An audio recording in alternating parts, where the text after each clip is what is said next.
many books he's read, but you could tell he definitely had quite a bit of internet, I think, based knowledge. But when you get into the kinds of subject matters that he's diving into, you really need to do your homework and you need to read a lot. And that's a problem I think that we're seeing every year.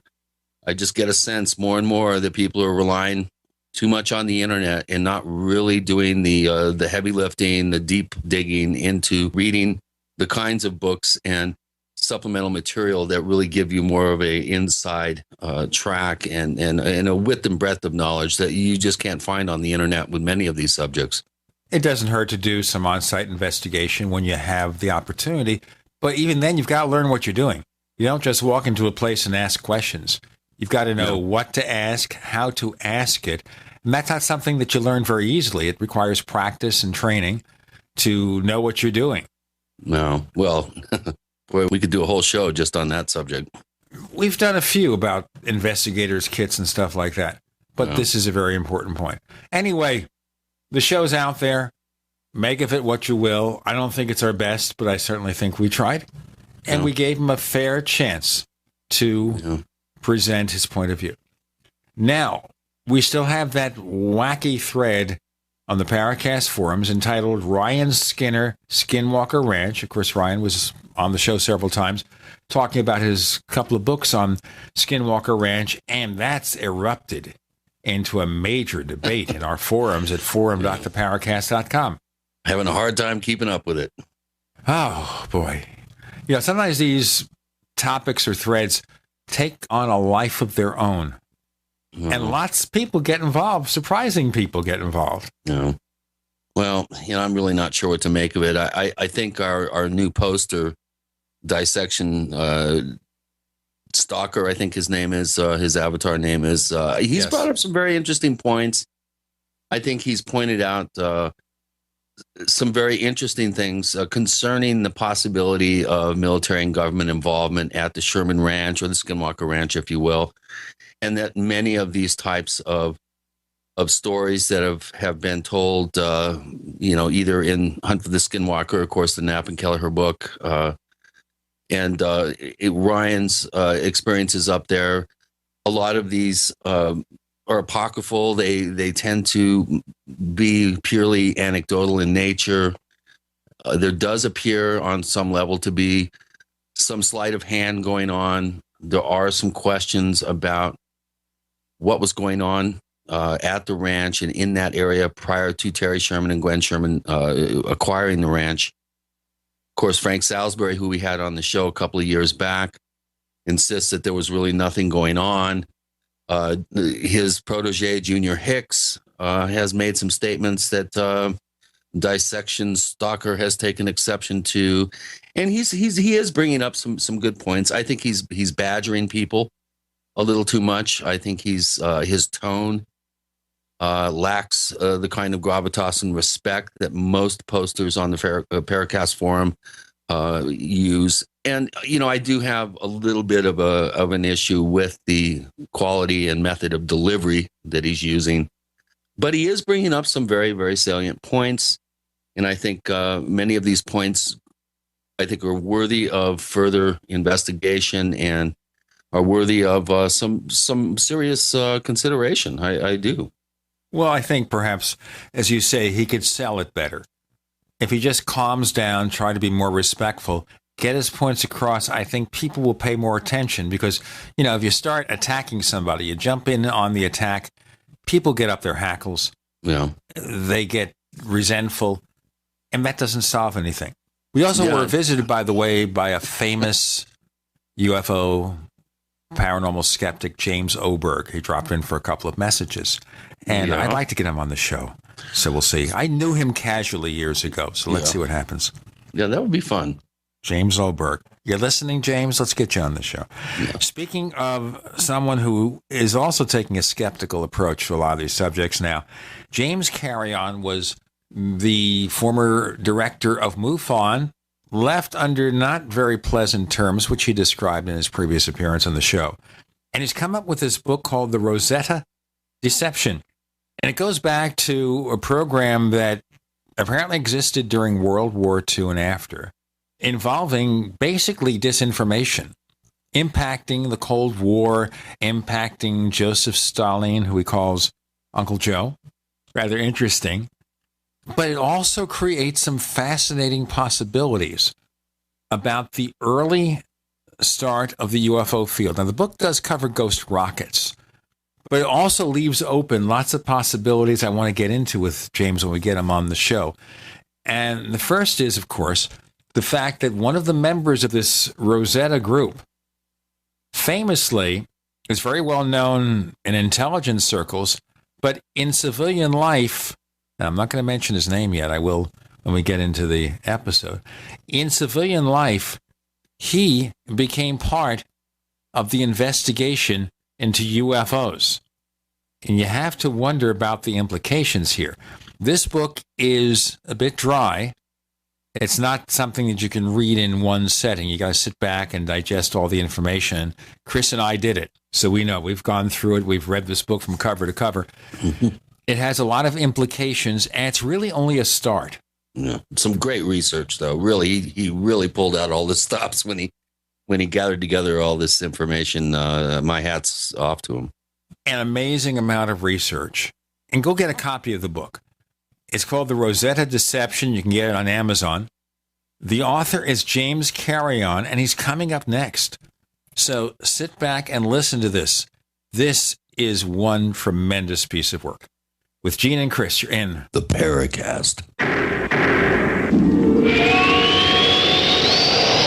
First came Attack of the Rockoids, and it was a critically acclaimed success. And now there is The Coming of the Protectors. A former military intelligence man is contacted by a space woman in a dream that turns out to be a nightmare, because evil forces on her distant planet are planning to conquer the Earth. This is gripping science fiction of the classic kind.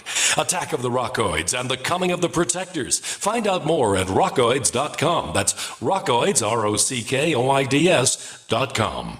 So here's what happened. I was placing an order online. The site went down. It took hours before it returned, but I'd already placed the order with another company. If your site goes down, you could lose business. And if you have a business or personal site, you'll want to know it's easy to run and it will stay online. At iWeb, your site is hosted on one of the most reliable networks in the world. Talk to a sales rep at iWeb.com. Use the promo code TechNightOwl for a special discount. Hi, Mike Pence with Midas Resources Incorporated, Senior Monetary Specialist. With foreign countries going bankrupt and states within the United States going bankrupt, not to mention all the Ponzi schemes in the marketplace, do you think your money and investments are safe? Of course not. Call me, Mike Pence, 1-800-686-2237, extension 181. I can help answer any questions you have about protecting your money, whether it be personal possession or holding precious metals in an IRA. Gold carries a 6,000-year history that is the only real and lasting money in the world. Paper currencies have come and gone. Governments have toppled. The world map has changed many times, and yet gold still thrives in almost every country. Gold is the ultimate store of wealth. Central banks continue to maintain reserves of gold. Common sense begs the question, why? Let me help you answer that question. Call me, Mike Pence, 1-800-686-2237, extension 181. Call now and I will send you free information on precious metals. Call Mike Pence, 1-800-686-2237, extension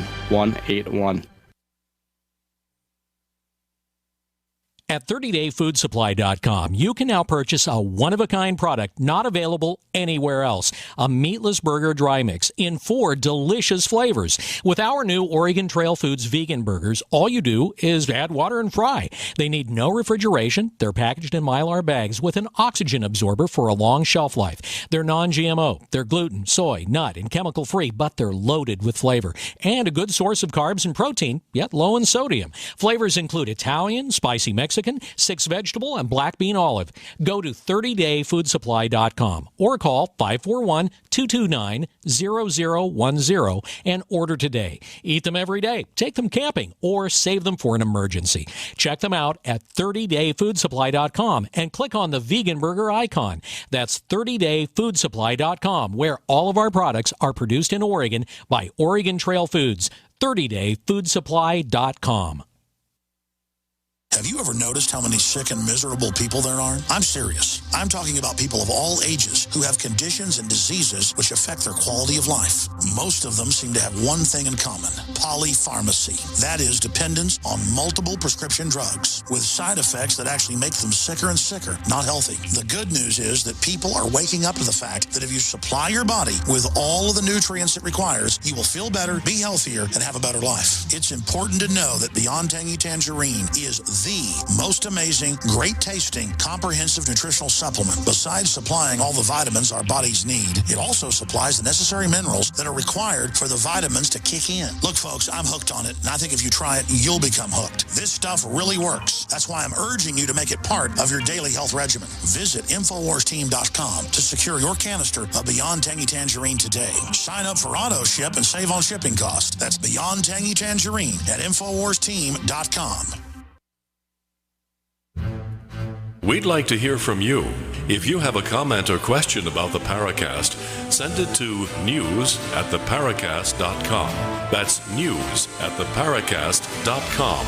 And don't forget to visit our famous Paracast community forums at forum.theparacast.com.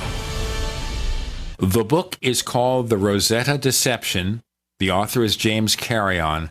As I say, it's a tremendous piece of research. A tremendous amount of work went into this book. But it's not something that is something you just read like a novel. You got to sit down, read, pay attention, a lot of information. James, welcome back to the Paracast. So I think we need to go back in time to talk about your background first before we get into this book. Now, before you were a director of MUFON, you had a military intelligence background, didn't you? That's correct. Well, it was a very short time in the military. I spent 4 years as a signals intelligence analyst / Russian linguist during my early 20s. So I joined the military right out of high school. And for the 4 years I was in the Army, I essentially worked on behalf of the NSA. That place. So it's not just a bunch of nerds in cubicles. Not at all. And actually, the military is more the gophers of the NSA. They're the ones that intercept and gather the low-level intelligence that then gets sent back to Fort Meade, where it's all aggregated and analyzed. Now, you mentioned here being a Russian linguist. So you speak fluent Russian? No, I wouldn't say that. I went to language school for a year out in Monterey, California. It was a very intensive language class. And I learned how to read it, and I learned the basics of it, but I definitely don't call myself fluent. Okay, you didn't use Rosetta as your language training? Not at all. Okay. All right. So what attracted you to this subject? Because it's not something that you just do casually. You had to do a tremendous amount of research to put this together. What got you involved in this? Well, actually, I find it fairly fascinating, the synchronicity of my whole journey, because it actually started when I was in childhood. When I was, I guess, around the age of 11, I spent a lot of time clipping newspaper articles out of tabloids about aliens and UFOs, all these tabloid publications my mom would subscribe to.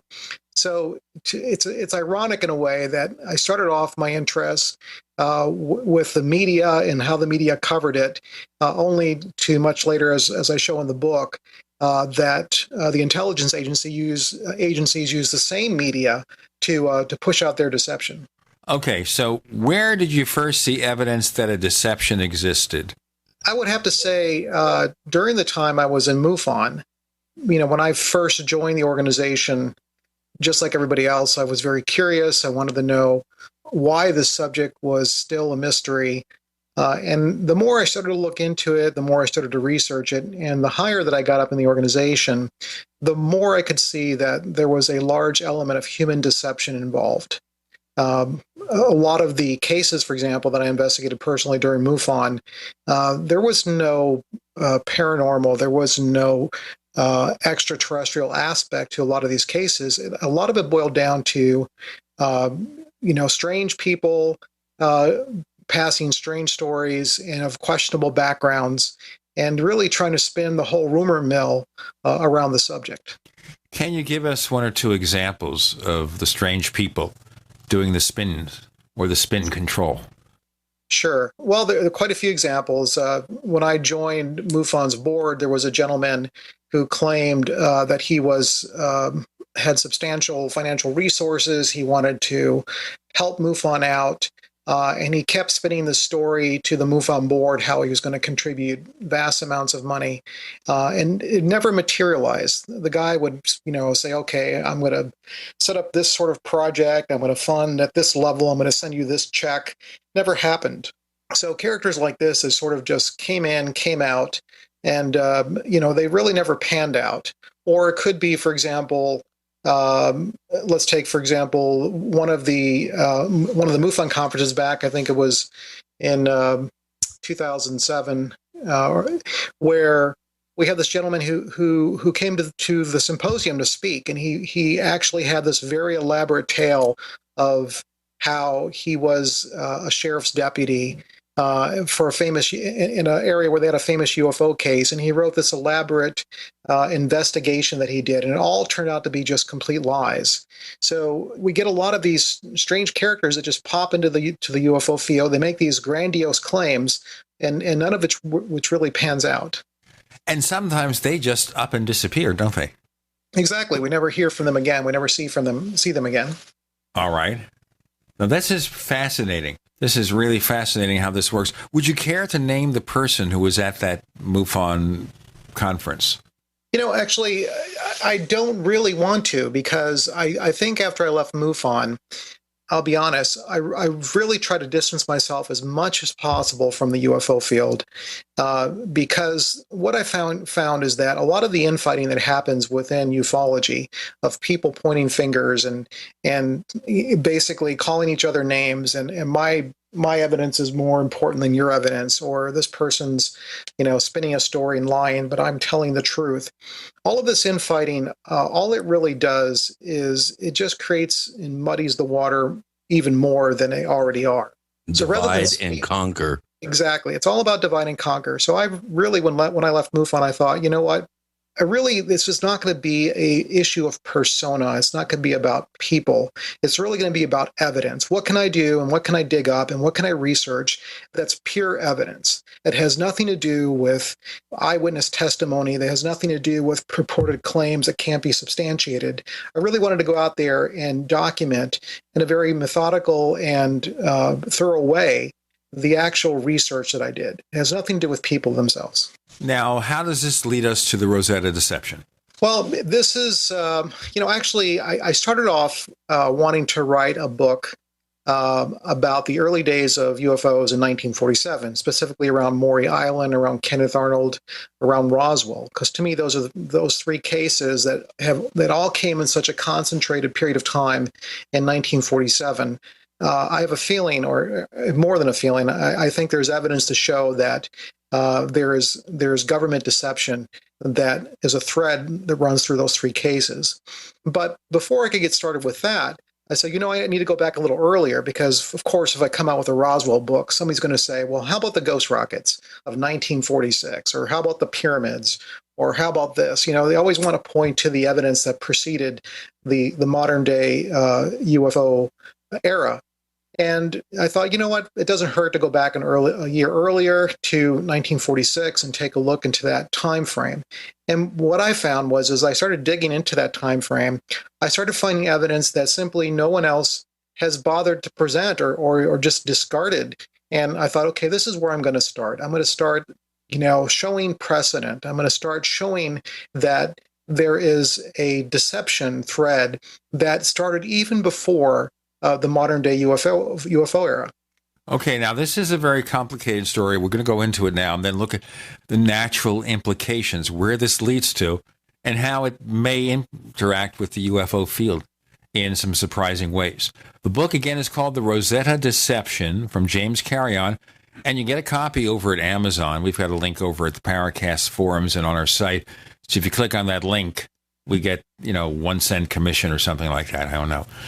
With Gene and Chris, you're in the Paracast.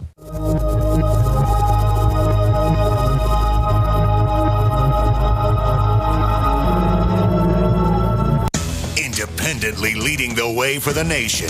Compelling talk, For every political persuasion, we are GCN. Is there a secret UFO agenda? Do strange creatures from the darkest corners of the mind roam the Earth? Is there evidence for mind control, time travel, or devious government conspiracies? Find out the inside scoop on the latest conspiracies, paranormal activity, and Fortean phenomena when you subscribe to Tim Beckley's Conspiracy Journal. It's jam-packed with stories, special book and DVD promotions, and the best news, it's absolutely free, sent right to your mailbox. Plus, a bonus free email newsletter sent out every Friday. Simply send an email with your name and address to Mr. UFO at webtv.net. That's Mr. UFO at webtv.net. Find out what they don't want you to know.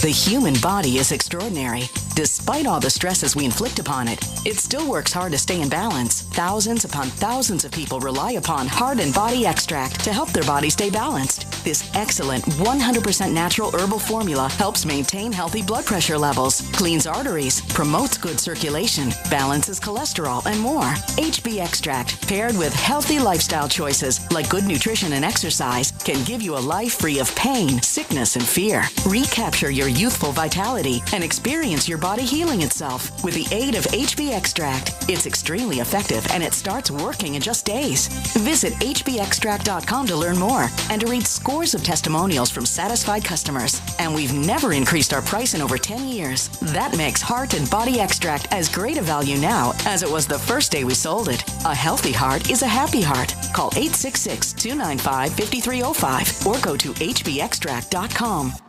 Don't complain about your cable bill going up and up and up. Do something about it. Grab a pencil and jot down this special number, 1-855-905-MY-TV. The more cable TV rates go up, the better digital satellite TV looks. Say goodbye to the cable guy and get more of your favorite channels in 100% digital quality for less money. Call 1-855-905-MY-TV. Sign up for packages starting as low as $19.99 and there's no equipment to buy. You get free HD TV upgrade, a free DVR upgrade, and free professional installation.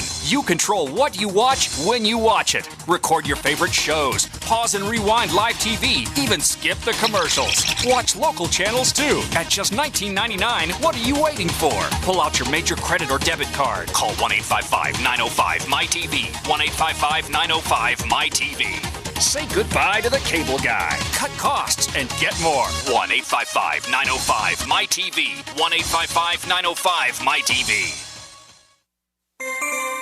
This alert just came in. This special announcement is for business owners and leaders of organizations who've been waiting for the right time to build.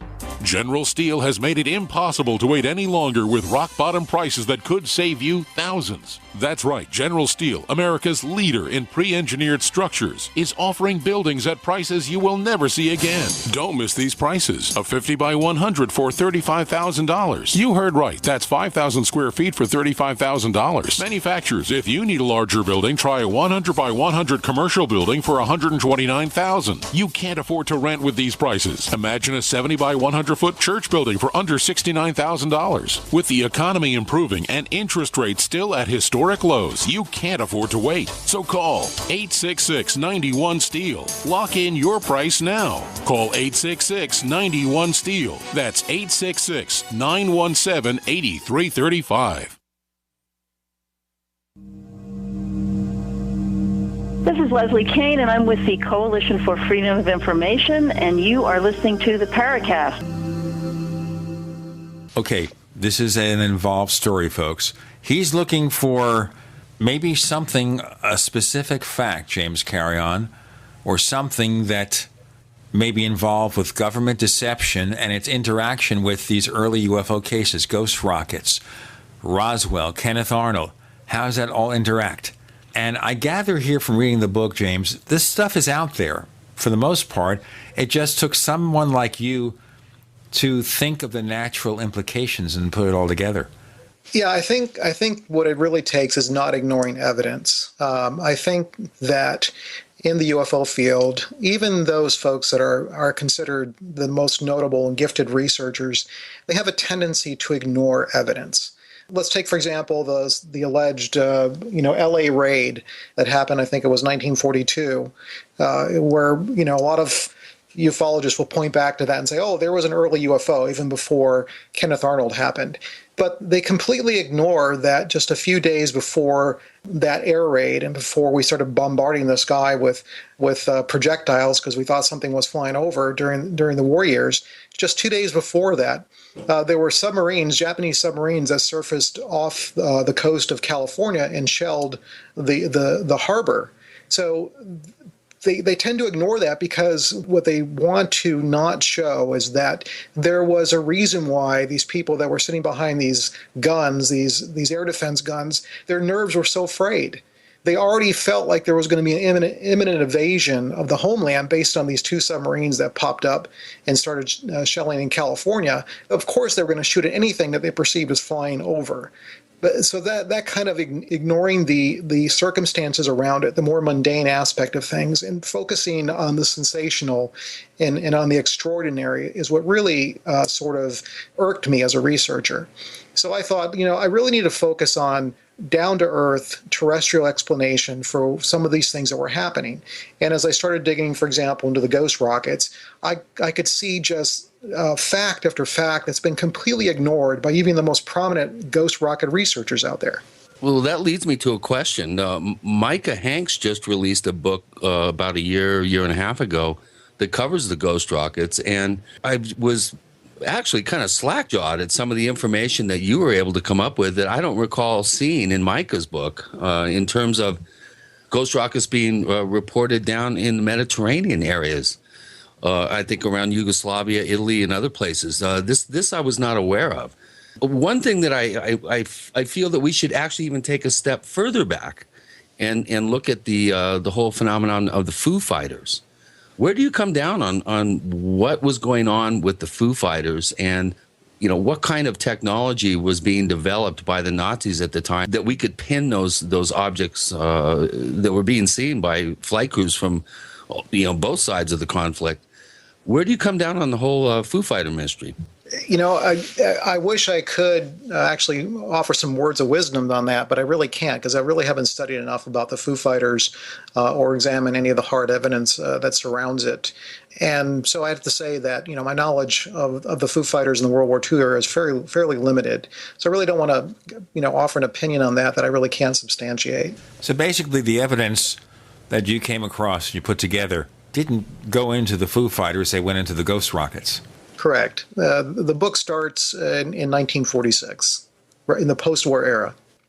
Now, understand here, I gather Rosetta is the name you gave to this group of people who were involved in this. Correct. And the reason I gave it Rosetta, you'll have to get to the end of the book to really understand why.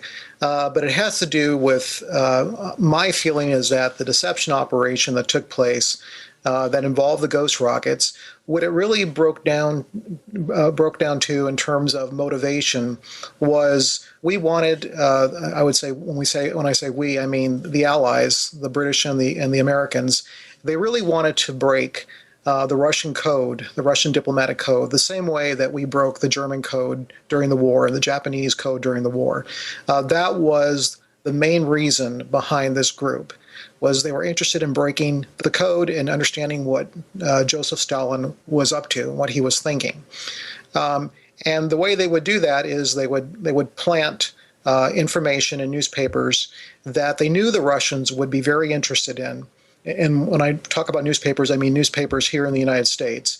And that would cause these Russians to then take some of these newspaper articles and encode them in the code we were trying to break and transmit them back to Moscow.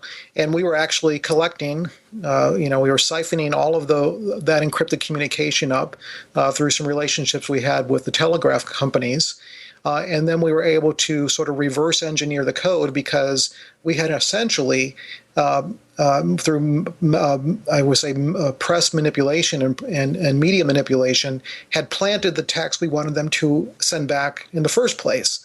So in cryptography, again, this is a very complex subject to try to cover in such a short period of time, but in cryptography, this is called a chosen plain text attack.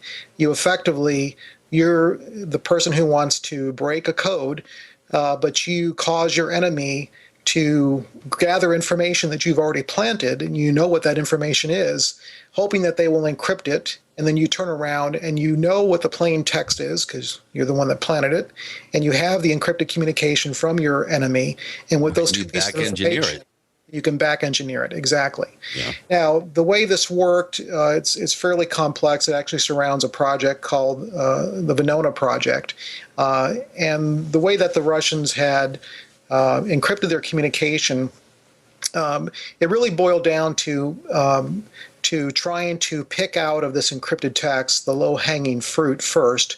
And what this low-hanging fruit happened to be were anglicized names in the encryption. So it could be, for example, that let's say that the Allies planted a media article that said that President Truman had fallen deathly ill and he's been taken to Bethesda Hospital. Well, at that point, the Russians could take that information and take it down to their local telegraph office, encrypt it, and send it back. But in order to put the name Truman in their text, they didn't have a way to do that other than so effectively, because they didn't have a way to encrypt the word Truman, because it was an anglicized name, it was using Latin characters, they would have to break it up into its individual letter form, Truman. And there was a special way they would do that within their encrypted communication that would be the first thing to stick out when you're trying to decrypt it. So effectively, the Americans and the British were reverse engineering the Russian code in the same way that the French reverse engineered hieroglyphics using the Rosetta Stone, because they would first attack the hieroglyphics by looking at the cartouche characters in the Rosetta Stone, which basically was a royal name. So they would focus on that, saying, okay, this is obviously a royal name.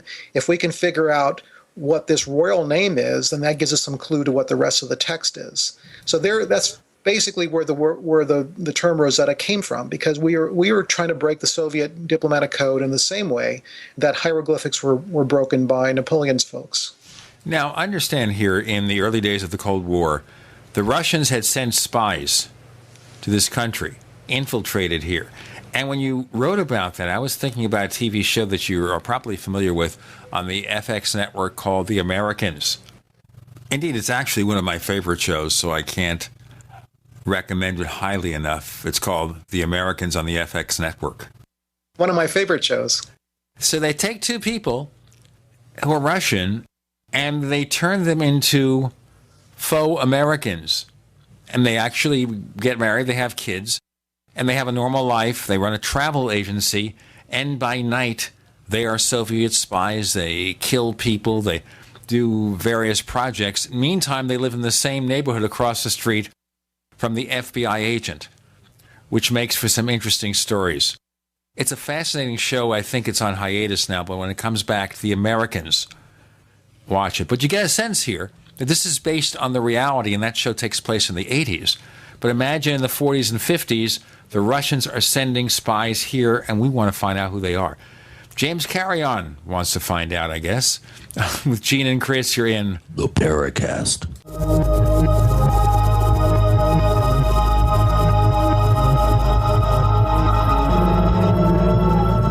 Listening to GCN, proudly sponsored by UnseenNow.com. Lock down your digital life at UnseenNow.com. This is GCN. Attack of the Rockoids has been well received by critics and readers alike. It's a thrill-a-minute story you'll never forget. A former U.S. military intelligence officer is haunted by intense dreams about a beautiful woman pleading for his help after a terrible battle in outer space. But the dreams turn out to be true and thrust him into a telepathic love affair with a woman whose faraway planet is intent on destroying the Earth. And now the gripping tale continues in The Coming of the Protectors. It's the second book of the Rockoids trilogy, a galaxy-spanning adventure that pits our hapless heroes against powerful, fanatical enemies that threaten the lives of freedom-loving beings everywhere. Attack of the Rockoids and The Coming of the Protectors. Classic science fiction at its best, available now. For more details, visit rockoids.com. That's ROCKOIDS.com. I didn't believe it. Neither did I. No way could you professionally remove unwanted hair, pain-free, and at home. My thoughts exactly. Remove my face and body hair without expensive, painful office visits? Not possible. Great minds think alike. Until I tried No Pro. Mm-hmm. Wait, you tried No? Yes, and it works. I use it on my face, legs, bikini line. We're BFFs, and you didn't tell me about No? Here, this is my new No Pro. The most powerful No made. Custom treatment levels, less hair in less time. Perfect for any skin type. Try it. No hair, no pain, no time-consuming expensive office visits? No, and no. For a limited time, you can try No Pro risk-free. You'll also get the facial kit and a travel case. Get weeks of long-lasting results. That's it. I'm getting a No. Great minds do think alike. Try No Pro risk-free by calling 800-952-5760. 800-952-5760. That's 800-952-5760. 800-952-5760. We all know that Berkey Water Purification Systems are the most trusted name in water filtration. As an authorized Berkey dealer for over 6 years and serving thousands of satisfied customers, the Berkey Guy offers amazing specials for Berkey Water Filtration Systems. The Berkey Light Systems include a set of self-sterilizing and recleanable black purification elements that purify water by removing chlorine, pathogenic bacteria, cysts, and parasites to non-detectable levels and remove harmful chemicals such as herbicides and pesticides. Order the Berkey Light System today, complete with 2 black Berkey elements for only $231, and the Berkey Guy will ship your order free of charge. With the purchase of a Berkey Light, the Berkey Guy is also offering a set of fluoride and arsenic filters for only $39.99. That's over 30% off the retail price. Call the Berkey Guy at 1-877-886-3653. That's 1-877-886-3653. Or order online at goberkey.com. That's goberkey.com today. If you need to say happy birthday, happy anniversary, thank you, or simply I'm thinking of you, ProFlowers.com is the key. ProFlowers has stunning bouquets, like the best-selling 100 blooms for $19.99. Plus, ProFlowers will include a glass vase for free. Sending someone a wonderful surprise of beautiful flowers sent fresh from the fields is easy. Choose the bouquet you like, pick the delivery date, and each order is 100% guaranteed. Plus, all bouquets from ProFlowers are guaranteed to last at least 7 full days. Beautiful, fragrant flowers, picked fresh and sent to your loved one for lasting enjoyment. To get this incredible savings and send someone 100 gorgeous blooms with a free vase for $19.99, go to ProFlowers.com. Click the blue microphone in the top right corner and enter code PLOW. That's ProFlowers.com. Click the mic and enter code PLOW.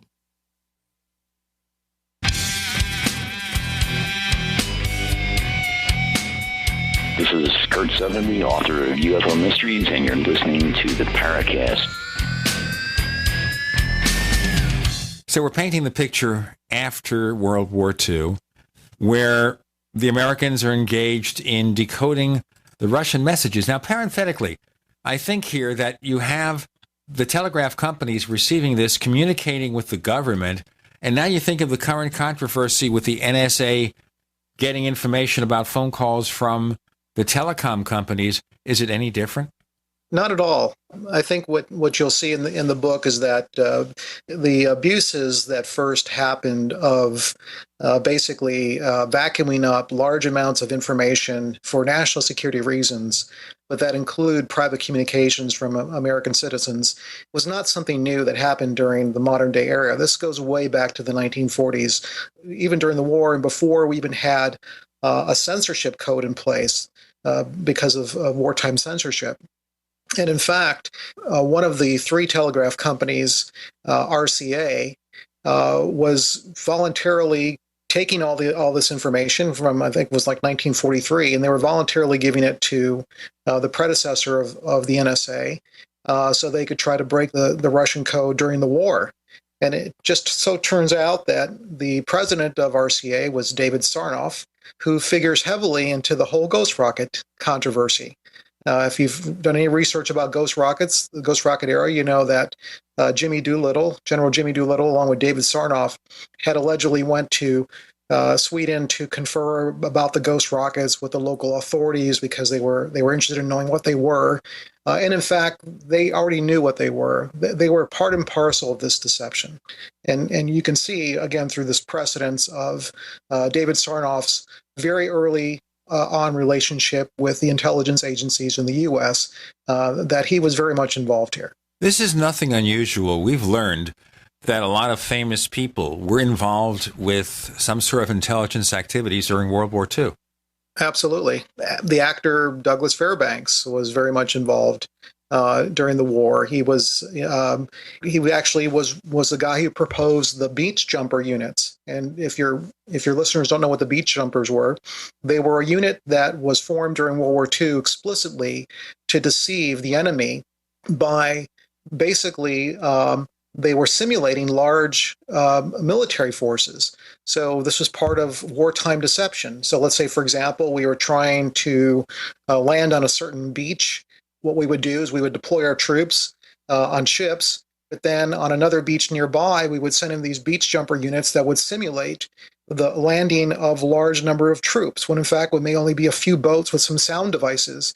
And while the enemy was rushing over to this other shore to confront these non-existent forces, that our real military forces would land where the enemy was not and attack. So the beach jumper units were very important during the war. They did wartime deception.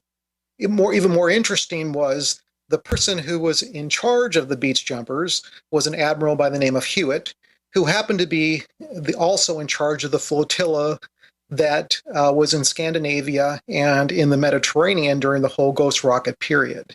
So here we have the guy who was in charge of deception, naval deception during World War II, also showing up coincidentally in the exact time frame and in the exact location where we have the ghost rocket activity happening in 1946. Now, a lot of our listeners who've just joined us are going to say, ghost rockets, what were they? So let's encapsulate that to understand where this takes us. Sure. So in mid-1946, starting around late May, and going into the fall, there were a large number of reports of these strange missiles that were flying over Scandinavia. First happened in Scandinavia, and then it sort of migrated its way down to the Mediterranean area. As the populations were reporting this, they were being reported in the newspapers, and there was this great fear that what these missiles were actually experiments by Russia with German missile technology. So if you remember, right after the war, we went in, the United States and Britain, and we sort of vacuumed up a bunch of German scientists, missile scientists, and we brought them back to America, and that's how we started our whole space program. Well, the Russians did the same thing. They captured a number of German missile scientists and hauled them off to Russia. But what was thought at the time was that these strange missiles flying over Scandinavia were in fact the Russians who had, kept the German scientists in place in places like Peenemünde and other areas around the Baltic, and they were actually testing the latest rocketry, and they were flying them over neutral countries. Right, and Peenemünde, for new listeners, that's the location on the Baltic that the V2 rocket technology was perfected and developed. And that figures prominently in the subterfuge that surrounds the whole wave of ghost rocket sightings, which, correct me if I'm wrong, we're talking close to 1,000 reports, possibly some of the same sighting event. But we're talking, this is not just a few people reporting a few things. This was a fairly large wave of sightings. I think you mentioned at one point in the book, there was approximately 800, I think, reports that were made during this time period. Exactly. It was a large number of reports, and what some folks here in the American government couldn't understand, and these were the folks that obviously were not in on the deception, as well as folks that were part of the American legation in those Scandinavian countries who were not part of the deception. They couldn't understand why Russia would be experimenting with all this brand new technology over a neutral country where there could be the possibility of a crash and then the compromise of the technology. When there was obviously vast areas in Russia where they could have taken the rockets and experimented with them. So at first they thought it was simply intimidation. The Russians are trying to intimidate these neutral countries. And then they were trying to show that they were technologically superior. At the same time, we were basically, exploding our bombs at Bikini Atoll. But even for those folks that were not in on the deception, but in the intelligence community, this simply didn't add up. Nothing added up for them. And so the more I looked into that, and the more I started to research that aspect of it, the more I started to see this threat of deception. And it's very difficult, I think, for folks both in the general population as well as in the UFO field to understand that when deception is perpetrated, it doesn't have to be widespread knowledge. It starts with a very small group of folks who keep it very close to their vests, and they involved very select people to be in on it. And those that are not in on it are simply deceived them as well. So, take, for example, something like Roswell, where you have all this alleged witness testimony of military folks coming back years later and saying, hey, I saw this body on the ground, or I saw the secret cargo being loaded into the plane. If that was in itself a deception operation, and they were not part and parcel of that deception, they were simply peripheral to it because they guarded the plane or they happened to be in the right place at the right time, they are as just deceived as anybody else in the general population. Now, interesting parenthetically here is the fact that you mentioned that even President Truman wasn't aware of what was going on here. Why? Because, strategic deception, which is what this is really boils down to. And for your listeners who don't understand strategic deception, let me just sort of put it in a nutshell and explain what it is.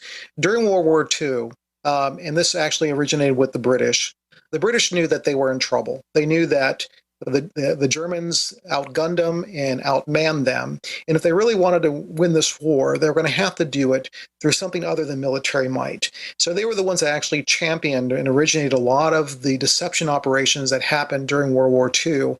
And they got it down to such an art that they were able to basically defeat the enemy with an inferior force. And so this is what is called strategic deception today. It's when at a national level, you are choosing to use all of the black arts tools of deception for strategic goals. And back in 1946, which is right after the war, and we are very wary at the time, when the prospect of a new hot war emerging because of how belligerent the Russians were at the time appeared, we thought, you know what, we're going to actually employ all of these techniques that we learned during the war in peacetime, because we're trying to avoid a hot war. And this is where the Cold War originated. And the British were also responsible for some tactical deception, like painting ships with camouflage so that they would blend in with the background, so U-boats it would have a harder time picking them up. I mean, they really got it down to a fine art, creating whole, paper mache armies, like being staged for an invasion, for instance, that were all just hollow. They basically were not real tanks, real ships, that sort of thing. So they were pretty far ahead of the curve in this regard. We have James Carrion. The book is called The Rosetta Deception. And as you see, folks, we developed disinformation, misdirection to a fine science. With Gene and Chris, you're in the Paracast. That's what we want to ask about in a moment. James Carrion joins us. I'm Gene Steinberg. You're in the Tech Night Owl Live.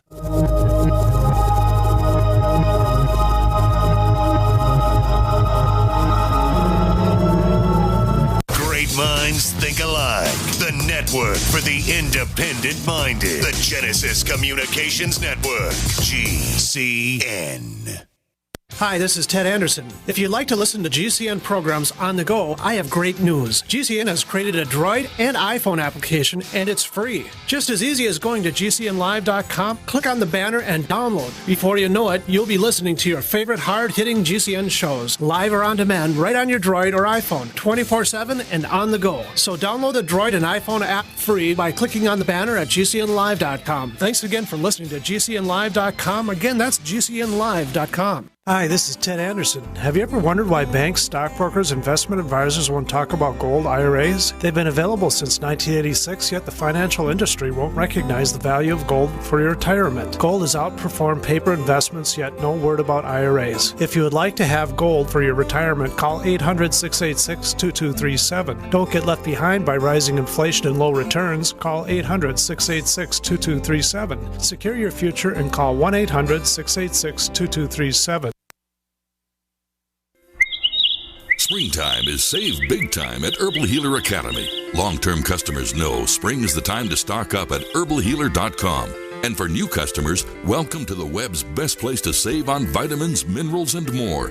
Log on for spring specials, including our 500 parts per million colloidal silver, all sizes on sale.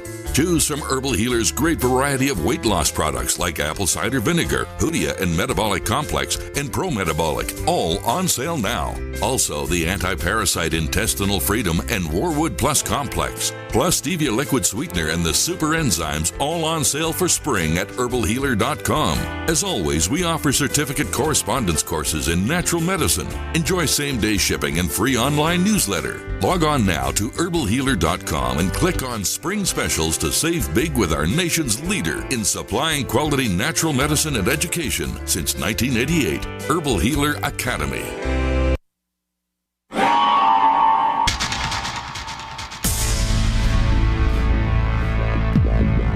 Welcome back to the Paracast, the gold standard of paranormal radio. And now, here's Gene Steinberg.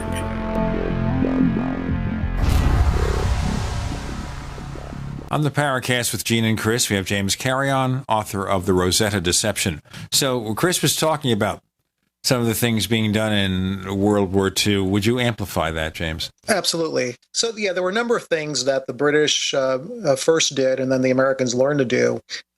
It started off with just rumor spreading, but then there were some very physical aspects to it. For example, they would have these rubber inflated tanks in airplanes so they could simulate equipment on the ground on these large airfields or in defensive positions in the desert. And they were just basically rubber dummies. They even got it to the point where they could drop out these miniature parachutists. And so from the enemy's perspective, they couldn't tell the size of objects descending from the sky. So they saw this whole swarm of parachutes coming down. They thought it was basically a whole airborne force coming down. And essentially it was just these small dummies that were on small parachutes. And they even had sound effects to them so that when they hit the ground, gunfire. I love that. Gunfire, and you name it. They had it to this very, very exact science, and it was very effective. All right, this is getting more and more fascinating by the moment. Let's go back to the ghost rockets. Now, the ghost rockets, I got the impression here is that we believe they were the Russians, but Uncle Joe, Joseph Stalin, believed they were American developments or German developments. Everybody was fooled. They actually, I believe, again, I'm not privy to what the Russians thought back then, but I believe they thought they were British in origin. I think they thought that the British were experimenting with these rockets and then were trying to put the blame on them. So it's a pot calling the kettle black. So basically here, we fooled everybody with this stuff, or the various organizations involved. It was not just the Americans, it was the British working together. And you mentioned in the book in one passage that a couple of the agents who were used by Ian Fleming to create James Bond were involved. Absolutely. So there were two main characters in the book. One, his last name is Dunderdale. He was a British in British intelligence. He has had a long history of very productive work in the British intelligence agency, going all the way back to being the ones who provided to the British some captured Enigma machines.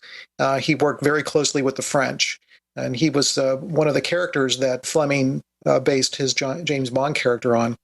The other one was William Stevenson, and he actually plays a more prominent role in the book because it was his organization known as British Security Coordination out of New York City that actually documented in a book all of the different black arts methods they used during the war, from everything from manipulation of the media to rumor spreading to outright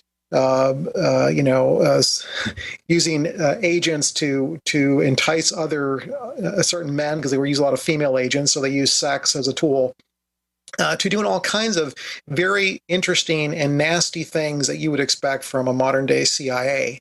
In fact, William Stevenson was the one that encouraged the formation of the OSS, and it was a lot of his techniques that he fine-tuned in his organization that influenced in a large way how the early American intelligence organizations started to do their jobs, and even influencing the modern-day CIA. Well, that brings up a very interesting, a sizable chunk of your book is spent on looking at the machinations that were occurring prior to the 1947, establishment of, what is now, I guess, referred to as the American intelligence complex. And I find it really fascinating going through and seeing how different groups were jockeying for power and for influence prior to the dissolving of the OSS and the creation of the CIA and what we now know as the modern intelligence apparatus in this country. Why don't you give us a kind of a thumbnail sketch on some of the ins and outs that were going on and how certain groups were jockeying for power?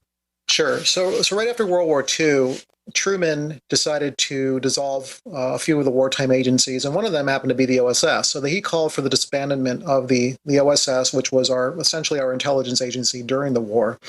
And but there were, of course, the intelligence divisions of the various military agencies as well.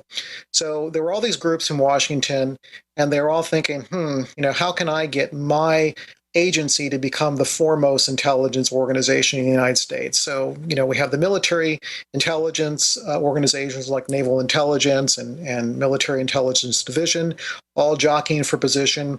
Of course, the Air Force hadn't been formed at that point. It wasn't formed until 1947. But then you have remnants of the OSS that were also very interested in maintaining, a piece of the pie.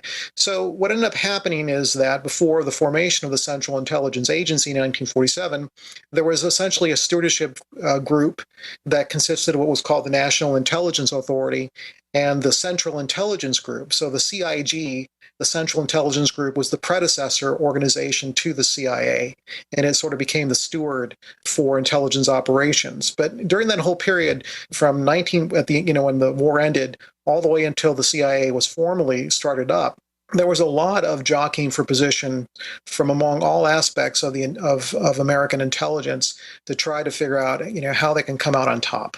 I also notice here, what always happens is you have different agencies who are probably vying with one another to gain control. Oh, absolutely. There was an absolutely a lot of collusion that was going on, and there were some major figureheads that surrounded that. One of the like J. Edgar Hoover trying to extend his influence and power. Absolutely. J. Edgar Hoover was there, the whole time. Obviously he had formed the FBI much early on. He was very active in domestic security, obviously, during the war. But one of the things that a lot of folks don't know is that during World War II, the FBI also extended their fiefdom all the way down into South America. So they were responsible for intelligence gathering outside of the United States in the South American countries. And when the Central Intelligence Group came into being, and subsequently the CIA, General Vandenberg said, you know what, we're going to wrestle that away from J. Edgar Hoover, managed to convince the president of that, and ended up, basically taking over all of the intelligence operations in South America away from the FBI. And J. Edgar Hoover, being the very cantankerous and very strong-willed person that he was, and very ill-tempered, when his FBI agents left South America, it was basically a burn operation. They said, we're not going to give the Central Intelligence Group any of our contacts. We're not going to keep any of our records in place. We're taking it all out and let them start from scratch. So rather than be a cooperative operation, it became a very antagonistic operation.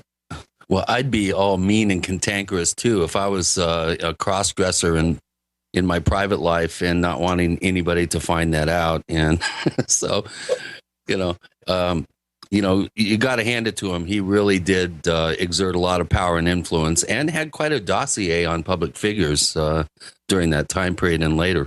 Absolutely. This whole thing has really become a fascinating adventure. Let's go back briefly to the ghost rockets. I'm going to have to break in about a minute. And that is, all right, you had all these reports of these things in the sky. Forgetting what they were interpreted to be, was it all just people reporting fake sightings to the press, misinterpretations? What? No, I don't think so at all. So I think you have to basically compartmentalize the information that was floating around back then. There's the information that was showing up in the media. I'm sure a lot of those sightings were real. What was behind them is, and I elaborate this in my book, is that if you can remember again back to these beach jumper units from World War II that were trying to convince the enemy that they were a large invasion force, if they could convince in wartime an enemy unit to believe that they're being attacked when they weren't, you could very easily convince during peacetime that there were missiles flying around the sky. Remember, they had all kinds of paraphernalia and devices they could use to simulate that. Mm-hmm.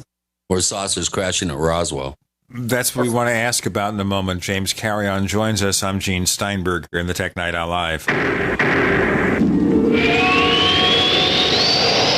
Do you need a website? Well, you can get a great deal on hosting services with Namecheap's legendary coupon code. They're offering substantial hosting discounts on shared hosting, business hosting, VPS hosting, reseller hosting, and even dedicated servers. Namecheap is preferred by millions. It's backed by a money-back guarantee. Use the coupon code LEGENDARY to cash in on the special deal at Namecheap.com, Namecheap.com. First came Attack of the Rockoids, and it was a critically acclaimed success. And now there's The Coming of the Protectors. A former military intelligence man is contacted by a space woman in a dream that turns out to be a nightmare because evil forces on our distant planet are planning to conquer the Earth. This is gripping science fiction of the classic kind.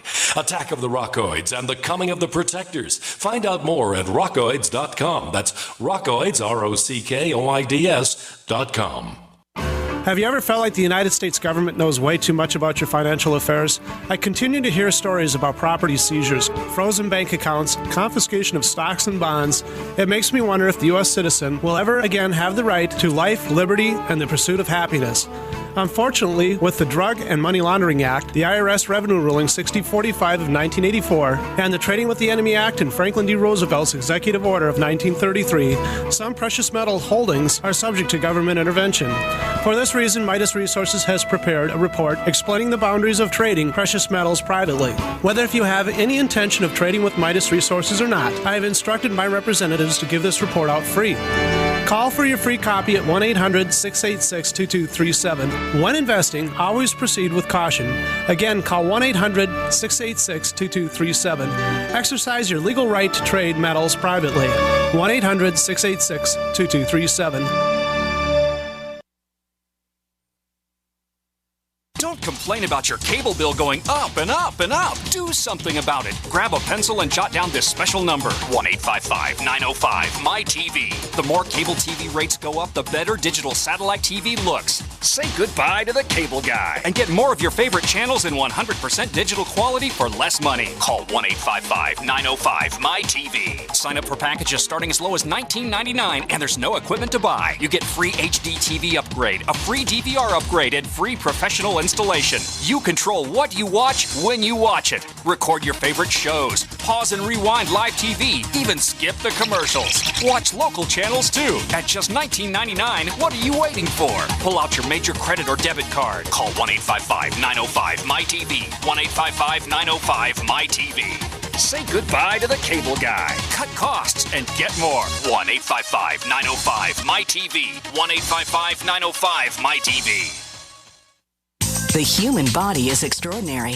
Despite all the stresses we inflict upon it, it still works hard to stay in balance. Thousands upon thousands of people rely upon Heart and Body Extract to help their body stay balanced. This excellent 100% natural herbal formula helps maintain healthy blood pressure levels, cleans arteries, promotes good circulation, balances cholesterol, and more. HB Extract, paired with healthy lifestyle choices like good nutrition and exercise, can give you a life free of pain, sickness, and fear. Recapture your youthful vitality and experience your body healing itself with the aid of HB Extract. It's extremely effective and it starts working in just days. Visit hbextract.com to learn more and to read scores of testimonials from satisfied customers. And we've never increased our price in over 10 years. That makes Heart and Body Extract as great a value now as it was the first day we sold it. A healthy heart is a happy heart. Call 866-295-5305 or go to hbextract.com. We'd like to hear from you. If you have a comment or question about the Paracast, send it to news@theparacast.com. That's news@theparacast.com. And don't forget to visit our famous Paracast community forums at forum.theparacast.com. We're back at the Paracast. James Carrion is author of the Rosetta Deception with Gene and Chris. Now, looking at the Ghost rockets, so we assume they were all conventional and they leveraged these reports, or did they generate these reports to create the disinformation campaign? I think it could have been a variety of things. So my feeling is that it was probably a combination of actual things that were seen blowing up. You know, it could be very simple deception devices, the same type that they used during the war, to simulate something flying overhead. It could have been real missiles. I mean, we had an arsenal, a lot of folks don't know this, of over 1,000 missiles that were like the V-1. They were known as the Loon missile, and was basically a carbon copy of the V-1 rocket. We had mass manufactured these. We were going to use them against the Japanese during the invasion of the Japanese homeland, but that was obviated by the dropping of the atomic bomb. So what do you do with all the loons? You launch them somewhere, maybe over Scandinavia, you know. And I don't think they had to launch a large number of these. I think it had to be just a few here and there, so that would feed the whole press rumor mill that was going on at the time, along with some other very simple deception devices, along with having your sources that were journalists or agents in the media that could then keep that rumor mill going. Now, you mentioned that some of the prominent people in the media were famously connected with intelligence sources getting their quote-unquote scoops.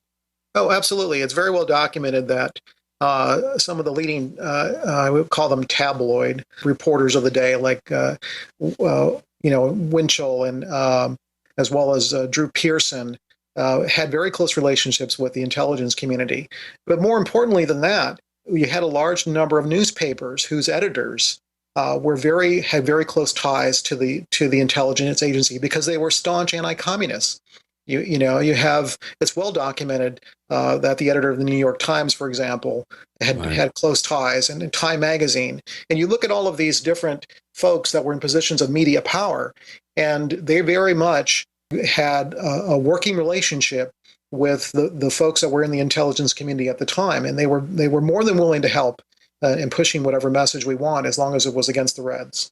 Do we see any of that kind of collusion today, or is the media too scattered to work efficiently? No, we don't see any of that today, Gene. Come on. I would venture that same relationship continues. I mean, it's been documented by other folks that there was a close relationship between the media and the CIA after the war into the 70s, and I'm sure it's become institutionalized. Exactly. I think it's there. It's alive. It's very much real. One thing that really caught me by surprise, James, in reading the book, was the amazing effort that went into designing self-destruct mechanisms that would render any sort of recovery process moot when teams would be dispatched to try to recover where witnesses said the rocket went down over there. These things had actual self-destruct mechanisms, at least some of them, which rendered any sort of gathering of intelligence from the remains of these craft or objects. I mean, they literally were destroying the evidence as they hit the ground. Sure, and I think a lot of that is technology that they fine-tuned during the war as part of their deception paraphernalia. I'm sure, again, I would talk about the simplistic devices they could have created. They could have shot a flare overhead, and it could be interpreted as a rocket, or they could have had some sort of airframe made out of wood and with paper wings or wooden wings that they could have dropped from a large height and let it glide to the ground with a self-destruct mechanism. So there was any number of creative ways that they could mask what these devices were. Let's look into motivations here. So we have these reports of ghost rockets. So we're spooking the Russians, right? They think maybe it's something that we're doing or the British are doing. That's one thing. But then we see them here and we think it's the Russians doing it. So that kind of helped inflame the Cold War, didn't it? Absolutely. In fact, I think if you read the book from cover to cover, what you're going to come to the conclusion is that we I say the Americans and the British, we actually fired the opening salvos of the Cold War. So what was the logic behind that? Well, I think that we very much knew that even while the war was going on, the Russians weren't exactly our allies. And we got a more grim picture of how much they were becoming our enemy in 1945, when we realized how entrenched their espionage agents were in the United States after a Soviet crypto clerk defected in Ottawa, and this triggered the whole Red Scare of that era. And as we have all these different defectors and these different former Soviet agents coming forward and testifying to the extent of activity, we knew that the Russians were not our friends. At least the Russian leadership were not our friends. And then, if you remember back in when there was the famous speech about how, or I'm sorry, not the speech, but when Stalin came out during his one of his 5-year plan meetings and said that the East and West simply could not coexist, that there was going to be war. It was inevitable between the forces of capitalism and communism.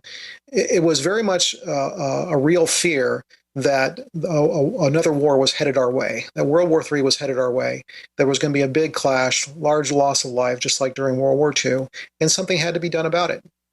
So it's almost like the ghost rocket waves were actually formulated to preempt any sort of pacification of the American and allied populations, to actually get the levels of fear and suspicion, jacked up and throw gasoline on that fire, to then legitimize whatever political stance that the Allies would then take as we go into this Cold War period.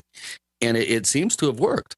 Absolutely. I completely agree with your statement there, Chris. It was basically a preemptive action. It was the opening salvo. It was basically, let's portray, this Uncle Joe Stalin as the bad guy. In fact, he's such a bad guy that he's willing to, fire these missiles over neutral countries. He's belligerent. He's trying to antagonize us, and he's going to start another war. So let's beat him to the punch. Let's take the propaganda to him. Well, let's revisit what to me was very, very intriguing. That encompasses this whole wave of ghost rockets that were reported, in the northern Mediterranean area. Now, prior to reading your book, I had no idea that the ghost rocket phenomenon extended all the way down to the Mediterranean. Why don't you give our listeners a thumbnail sketch of the time frame for these particular sighting reports, and also what the possible motivations might have been. And before you do that, let me tell you, we have about 20 seconds left. So maybe we should hold that answer. More information about the ghost rockets, and we're going to want to ask James about some of the implications to early UFO events other than the ghost rockets after. The book is The Rosetta Deception. James Carrion is the author. We'll also bring up some of your questions from our forums at forum.theparacast.com. With Gene and Chris, you're in The Paracast.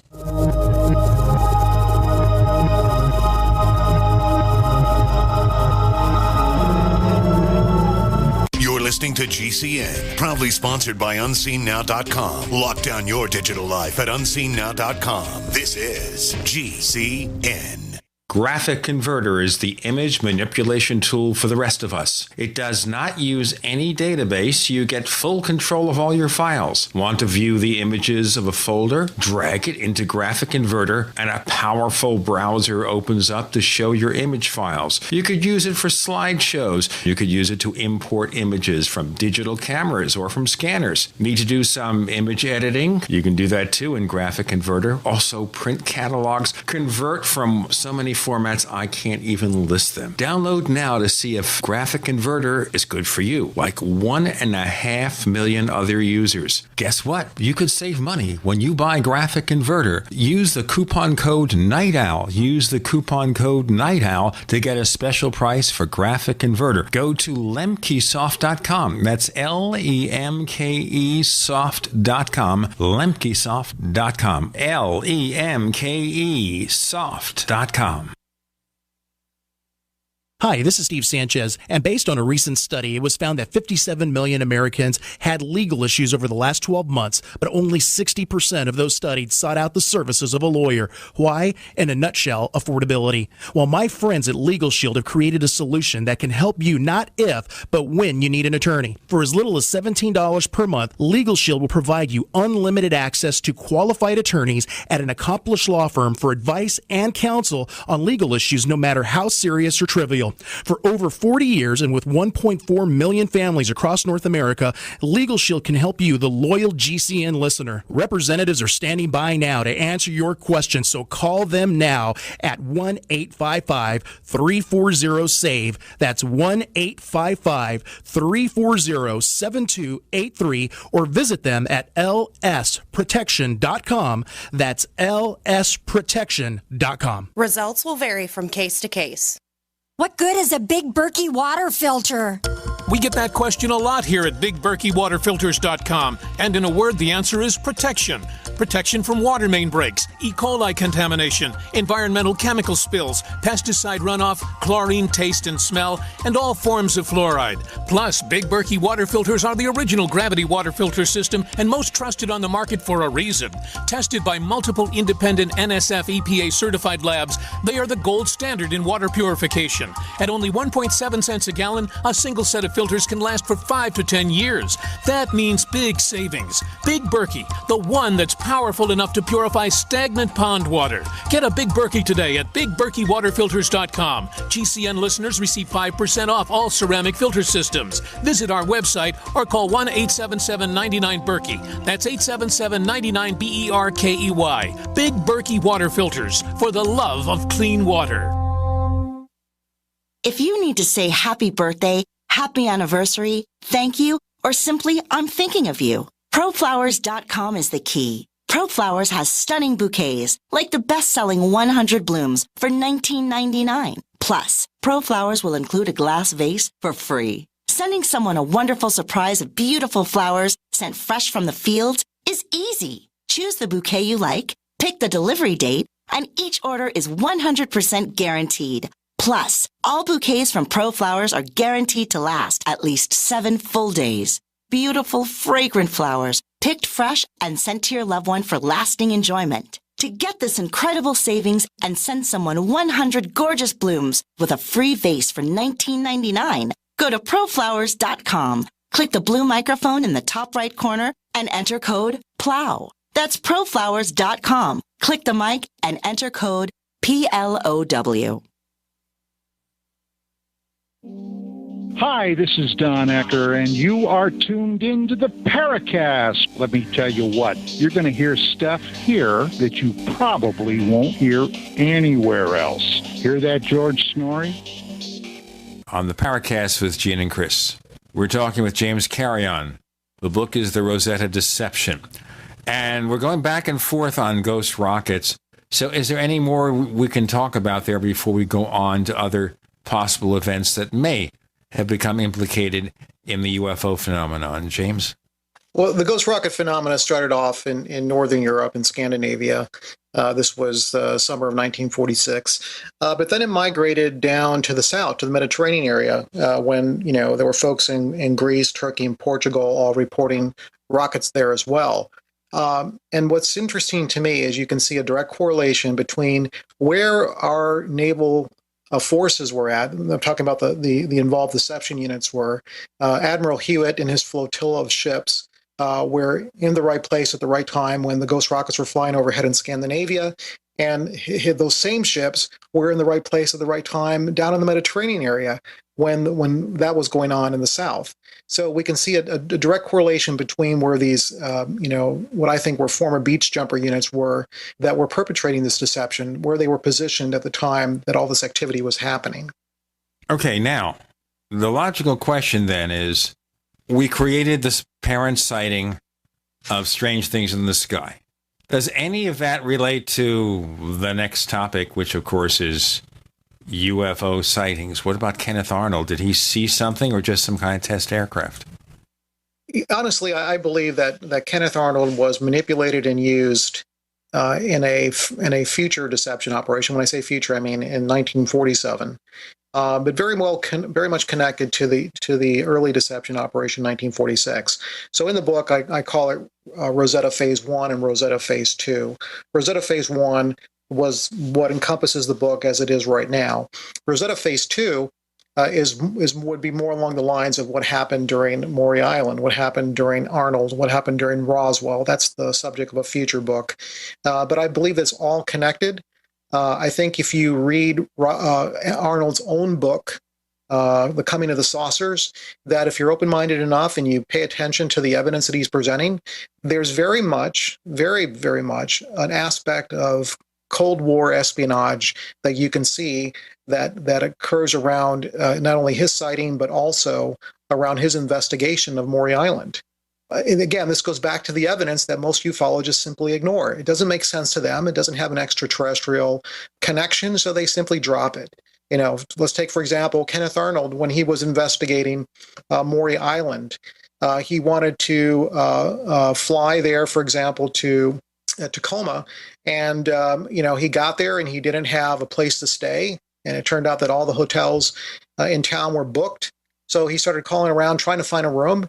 And when he got to the Winthrop Hotel, the clerk said, "Oh, by the way, Mr. Arnold, we have your room ready for you." He never made the reservation. He gets there and occupies this room he didn't reserve that was under his name, and that's where he's meeting with some other characters related to Maury Island. And all of a sudden, his room is allegedly bugged because information's being leaked to the newspapers from somebody who's allegedly hearing their conversations in the room. So there's very much a dark aspect to Maury Island and Kenneth Arnold that most ufologists will ignore because they don't understand it. They can't make the connection. And this is what I think really goes back to trying to understand what deception's all about. Because if you can't fathom or you cannot conceptualize how you can be deceived, you're simply cannon fodder for these intelligence agencies. And I think that would largely describe most of the leading researchers that are in the field of ufology. Now, in talking about this Rosetta group, you mentioned the first head of the CIA, Rear Admiral Roscoe Henry Hillenkotter. Now, when he returned to civilian life, folks, you might remember the name Hillenkotter, okay? Look him up in your history books, but look up also the fact that when he returned to civilian life, he was associated with a friend of his named Major Donald Kehoe, who, of course, was one of the people who promoted and advanced the early UFO mystery and early UFO research. So Hillenkotter becomes a member of Kehoe's organization, NICAP. Now, through the years, we've always said that's weird. But isn't it weird, James? Is there a connection between the fact that Hillenkotter was working with Donald Kehoe? Makes perfect sense to me, Gene. Sure do.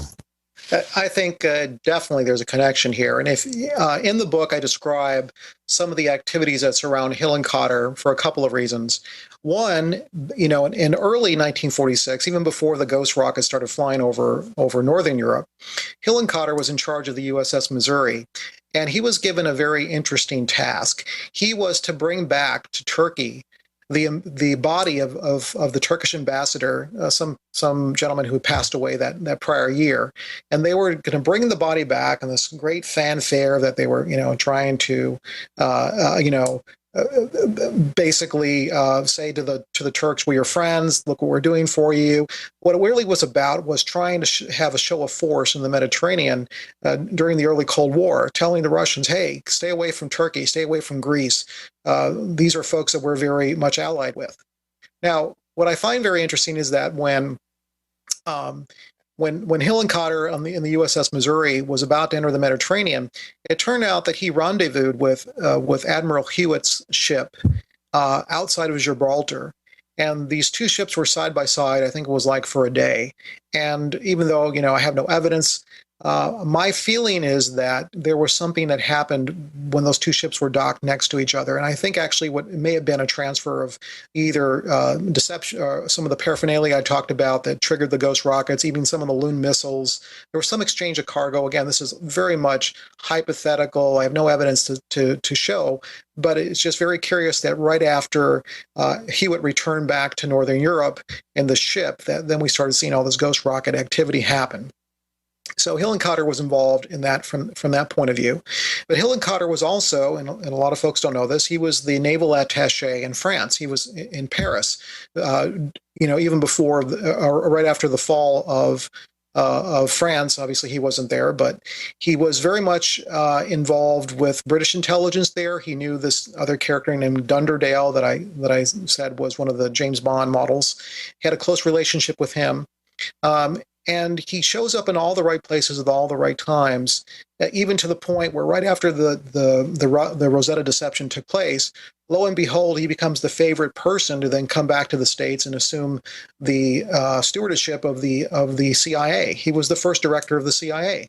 So there's something going on there where he fell into favor in the intelligence community, where he could assume such an incredible role in the intelligence community. So I have a feeling that there's definitely a connection there, and his connection with UFOs later on, I think, is an extension of that. All right, now let me ask you the obvious question here. Are all the UFO sightings that were not possibly the result of the Rosetta deception or some sort of disinformation project, were they all just conventional objects, or were there real UFOs intermixed with all this?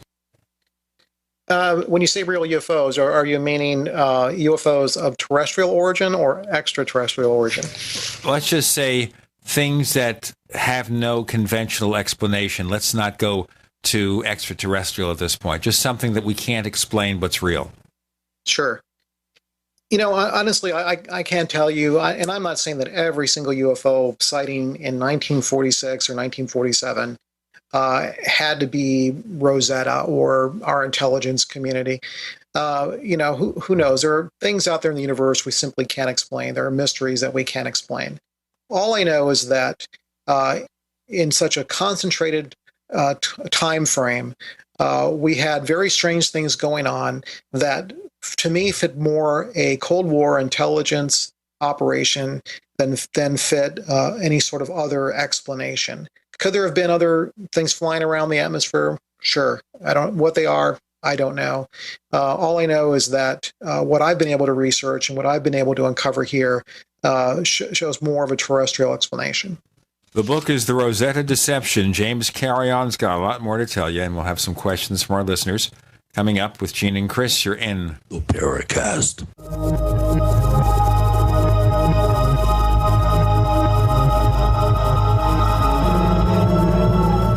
Not just an alternative to the mainstream media. We're the premier independent talk radio network. We are GCN. So here's what happened. I was placing an order online. The site went down. It took hours before it returned, but I'd already placed the order with another company. If your site goes down, you could lose business. And if you have a business or personal site, you'll want to know it's easy to run and it will stay online. At iWeb, your site is hosted on one of the most reliable networks in the world. Talk to a sales rep at iWeb.com. Use the promo code TechNightOwl for a special discount. First came Attack of the Rockoids, and it was a critically acclaimed success. And now there's The Coming of the Protectors. A former military intelligence man is contacted by a space woman in a dream that turns out to be a nightmare because evil forces on her distant planet are planning to conquer the Earth. This is gripping science fiction of the classic kind. Attack of the Rockoids and The Coming of the Protectors. Find out more at rockoids.com. That's Rockoids, ROCKOIDS.com. Moms of America, stand up and stop taking abuse from your kids. I pledge never to let my kid disrespect me ever again. I pledge to stop letting my daughter walk all over me. I pledge to stop living in fear of my son's anger. I pledge never to feel like a bad parent ever again.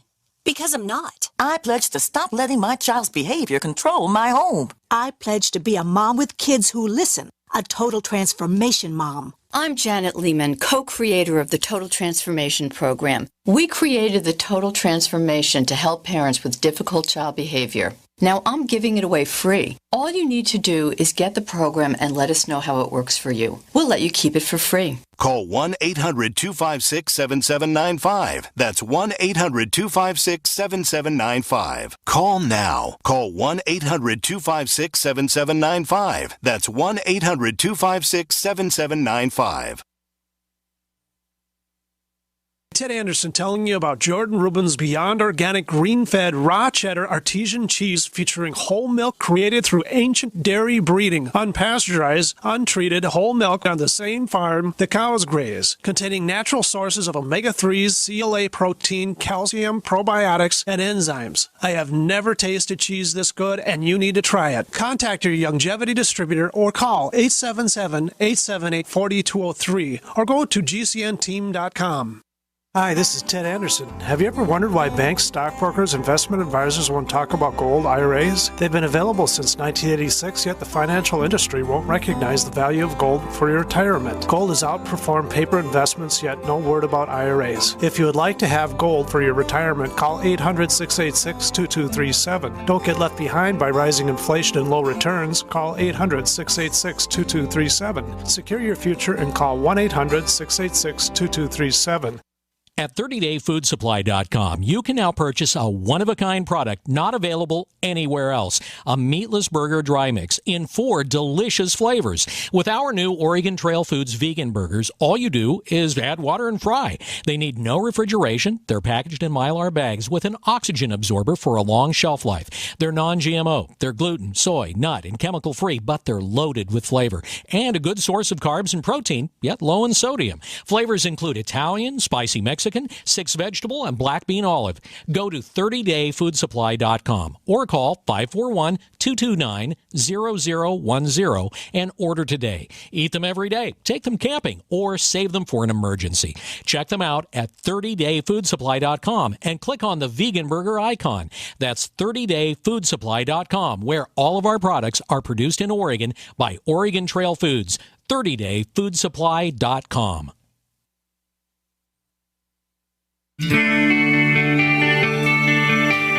This is Jerome Clark, author of the UFO Encyclopedia and other books. You're listening to the Paracast.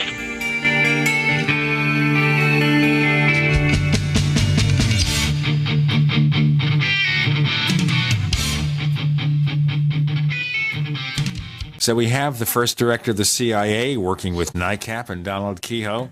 We have all these events that may or may not have some kind of government disinformation connection. Certainly Maury Island, which we've covered extensively here in the Paracast. Certainly Kenneth Arnold's sighting may have been something merely conventional, a test aircraft. But you kind of think here, do you think that maybe the UFO mystery got out of control? That once these things started, once these stories were published, it just went to places that maybe the Rosetta group didn't know?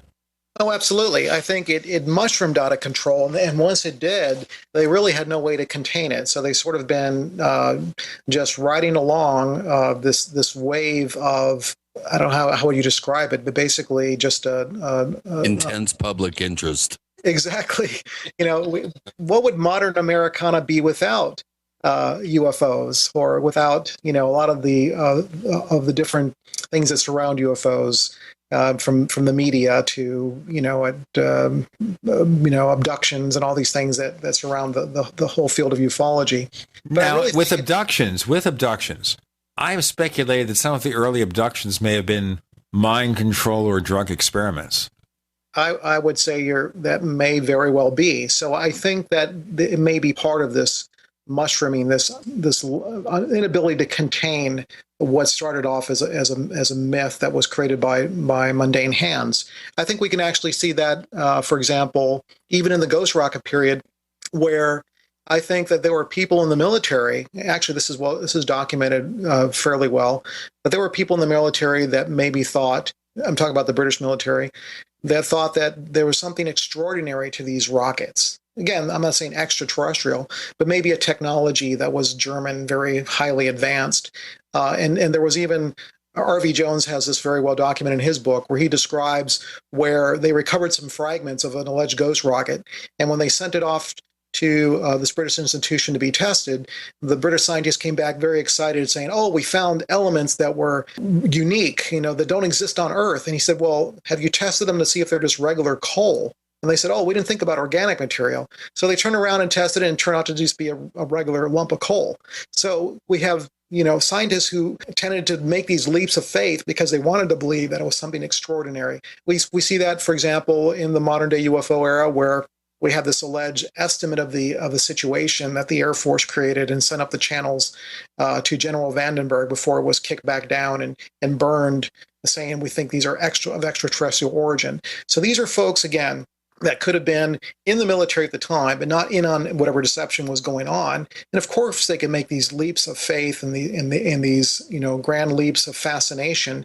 But when it gets up to the person who was in on the deception, being General Vandenberg, he's thinking, "Gee, this really is out of control. I better do something about it," and then kicks it out and says, "No, let's take this estimate of the situation. Let's just burn it because there's really nothing to it." Of course, he knew that. That's well documented in my book, that shows that General Vandenberg, Hoyt Vandenberg, was one of the key deception planners in the post-war era, and that's documented by information I found in the National Archives. Yeah. Well, I find it interesting that coal should be found in the remains of a ghost rocket. Maybe it was Santa Claus. He crashed and burned, and some of the coal that he was going to deliver to bad kids inadvertently got tested. That's as good as explanation as any there, Chris. Let's move into another aspect related to this Rosetta deception. Okay, so we're looking here at these early UFO cases that seem to have been generated this way. What about Project Blue Book and the earlier agencies that led to Project Blue Book? Were they done deliberately? Grudge and Sign. And Project Sign, Project Grudge. Were they meant to really investigate something they didn't understand, or just part of the deception? Maybe they weren't part of the deception at all. Maybe they were just part of the fact that it had mushroomed out of control. We have this large public interest now. What are you going to do? So you form an agency of folks that are not in on any of this prior knowledge. Let them investigate. It does no harm. Whereas the folks that are in on the deception can sit back and say, okay, well, let's just let it happen. So I don't think it was really part of the deception. I think it was part of inadvertent. The inadvertent explosion of interest that happened in the general population with the subject. It makes perfect sense to me. That really has a ring to it. Let me throw another possibility out for you, which actually occurred to me from reading the book and listening to you talk now, James. And that is, we have the first head of Project Blue Book, Captain Ruppelt. He writes a book, The Report on Unidentified Flying Objects, becomes a big seller. Then he comes out with a new edition. Now, the first book conveyed the feeling that he believed that UFOs were ET. They have a new edition of the book. 3 chapters are added.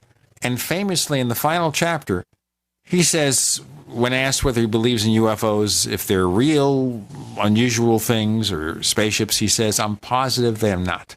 And I thought to myself at the time that maybe he was pressured. That's the prevailing opinion, that he was pressured by his military higher-ups. Or maybe someone went to him and said, "Listen, Captain Ruppelt, this is getting way too far. This is all based on disinformation, on deception," and someone reads him in on what really happened. And he says, "So explain to your readers you don't believe UFOs are real because they take you seriously." Do you think that could have happened? Well, it very well could have happened, but I think based on the research, or my research, I think that if as I believe, this started off as a deception operation. Deception operations at this level, what I call strategic deception, is held very close, very, very close. Very small number of people are in on it. So let's take, for example, what a lot of ufologists believe in the Majestic documents and Majestic 12 and how they've been keeping the UFO secret for years and years and the big cover-up. Could be, but I don't think it was because of an extraterrestrial crash or Roswell. I think it's because they've been holding the deception secret. Exactly. And you have to keep that very close, because you have to think that if this ever came out to the public, I mean, I would be one pissed off public citizen if I knew that the government had been hoodwinking me for the last 70 years, because for whatever reason, it doesn't really matter. I mean, let's take, for example, what happened during the Manhattan Project, where they built an entire city in the Tennessee Valley Authority, and they didn't tell the vice president, Truman at the time, that they had this project going on.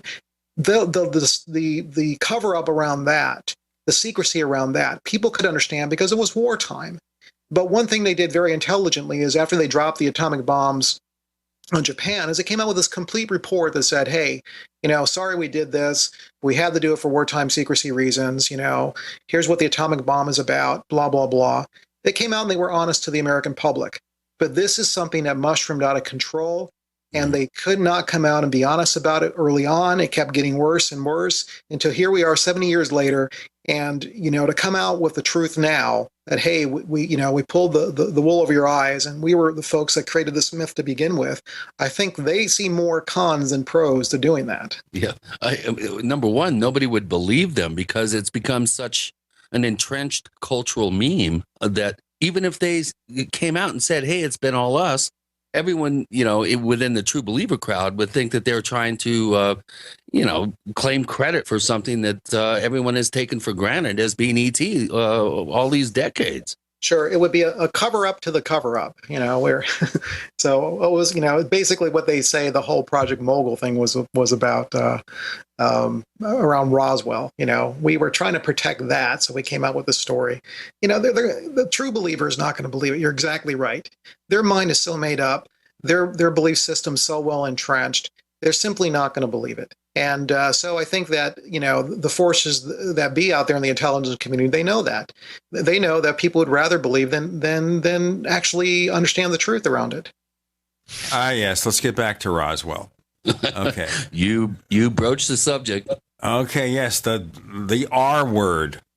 Not just Rosetta, but Roswell. We have about a minute or so before we split, so let's just paint the picture and start going from there. So the first news story says, we've found the flying saucer. The second news story says, oh no, it was just a balloon. And of course, this kind of buries the Roswell case for a number of years until the late 70s when William Moore and Charles Berlitz and Stan Friedman get involved in researching Roswell. And certainly this entire mythology erupts that still exists to this very day. But the heart of it, can we take the second newspaper story as true? And I'll have your answer in the next segment. Or was it just some kind of secret weapons test or secret aircraft? And they used both stories as a cover story to wipe it off the map for once and for all, at least until people started poking into it a few years later. The book is The Rosetta Deception. And I guess we'll call that part one of the story about this disinformation that leads to UFOs and other things. James Carrion is the author with Gene and Chris. You're in the Paracast.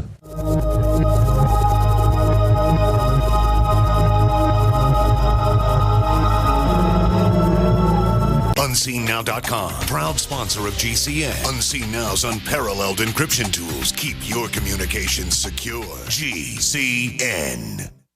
Hi, this is Ted Anderson. If you'd like to listen to GCN programs on the go, I have great news. GCN has created a Droid and iPhone application, and it's free. Just as easy as going to GCNlive.com, click on the banner, and download. Before you know it, you'll be listening to your favorite hard-hitting GCN shows, live or on demand, right on your Droid or iPhone, 24/7 and on the go. So download the Droid and iPhone app free by clicking on the banner at GCNlive.com. Thanks again for listening to GCNlive.com. Again, that's GCNlive.com. We the people grow cotton, weave fabric, engrave ink, embed strips and fibers to protect from counterfeit and carting to a private bank, having it lent back at interest, forcing taxes to service debt. This capitalism, or was Jefferson correct when stating a central bank issuing the public currency is a greater menace to the liberties of the people than a standing army? Hi, Ted Anderson. I'm placing a free silver dollar in a book that explains our monetary system. Call for your copy, 800-686-2237. It's time to understand the system. Call 800-686-2237. That's 800-686-2237.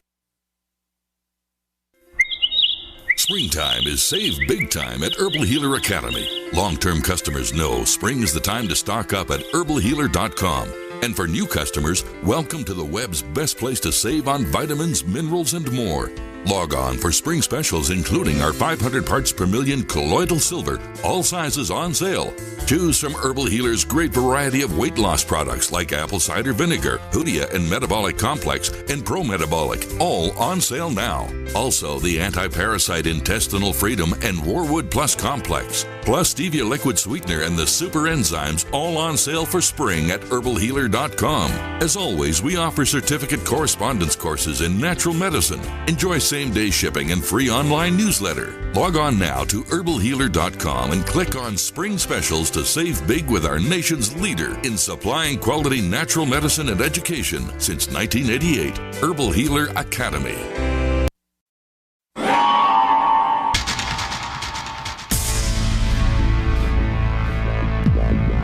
Welcome back to the Paracast, the gold standard of paranormal radio. And now, here's Gene Steinberg.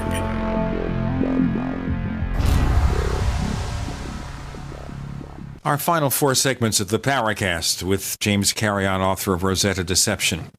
So, James, what was Roswell? The first, the second, or the third possibility that it was some kind of test aircraft or something?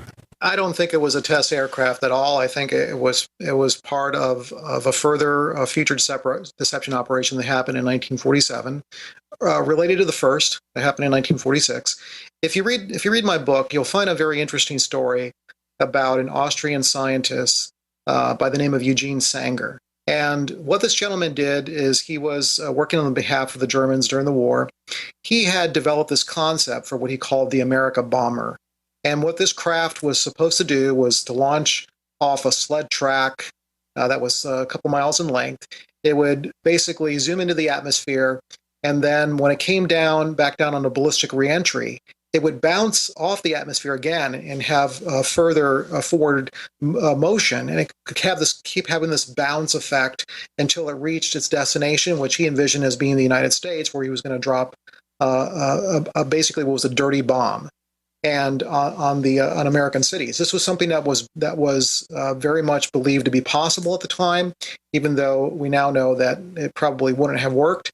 But not only the Germans were interested in his research, but the Russians were very much interested as well. So they actually, after the war, got some of his secret reports.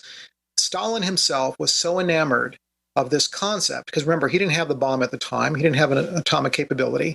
So if he had the ability to bomb American cities with this America bomber, then that was going to be his top priority. So he convened a conference in May of 1947.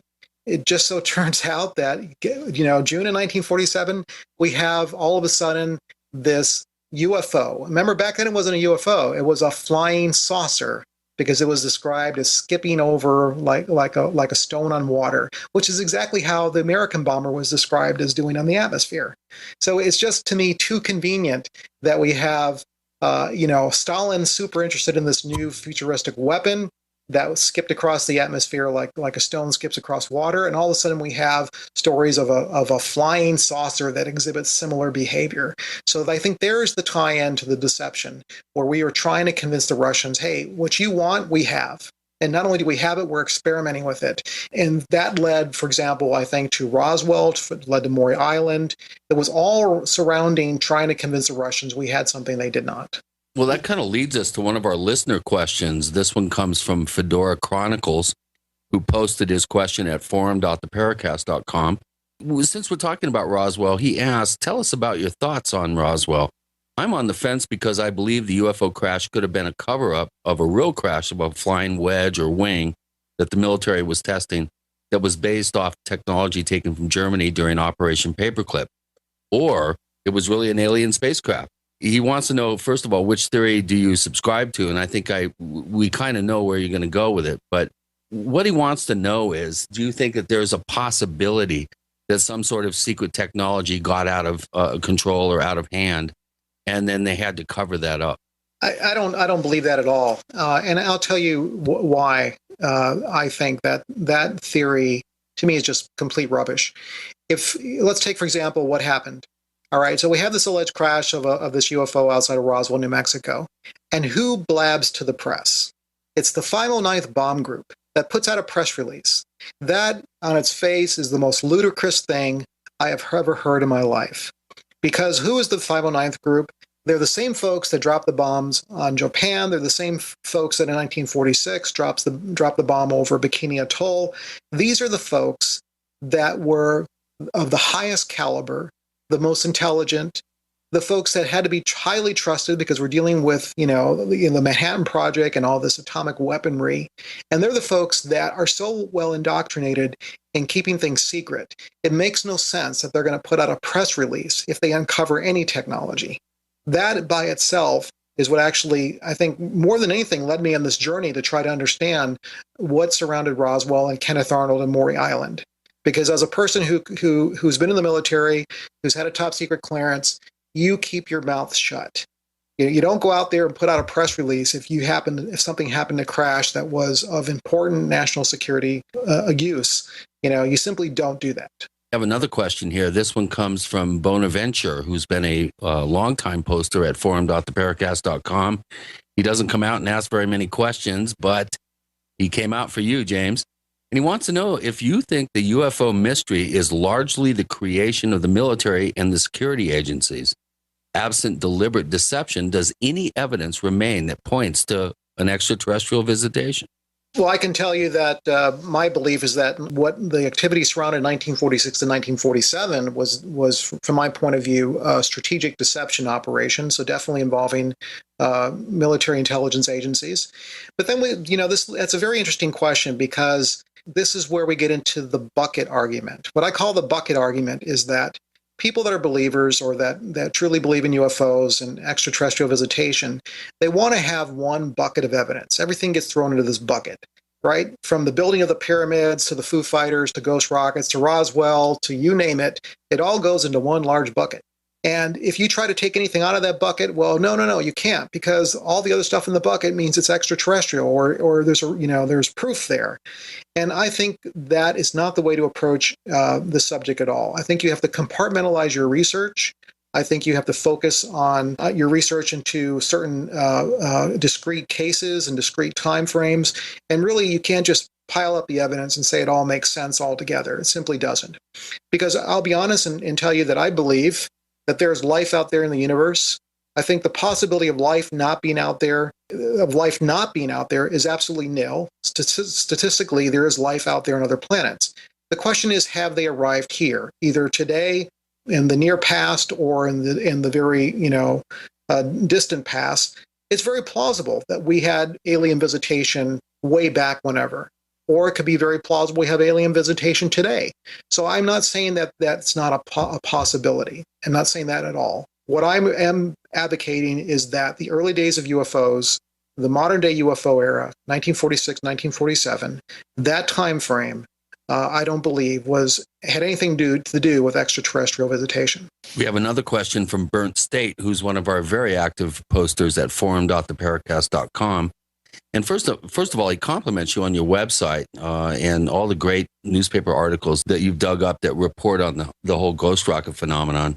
But he's very interested to know if you've made contact with UFO Sweden to get access to their many reports and government files pertaining to witness accounts of structured craft and rockets landing in lakes, crashing without debris. And he says that this type of phenomenon continues to this day.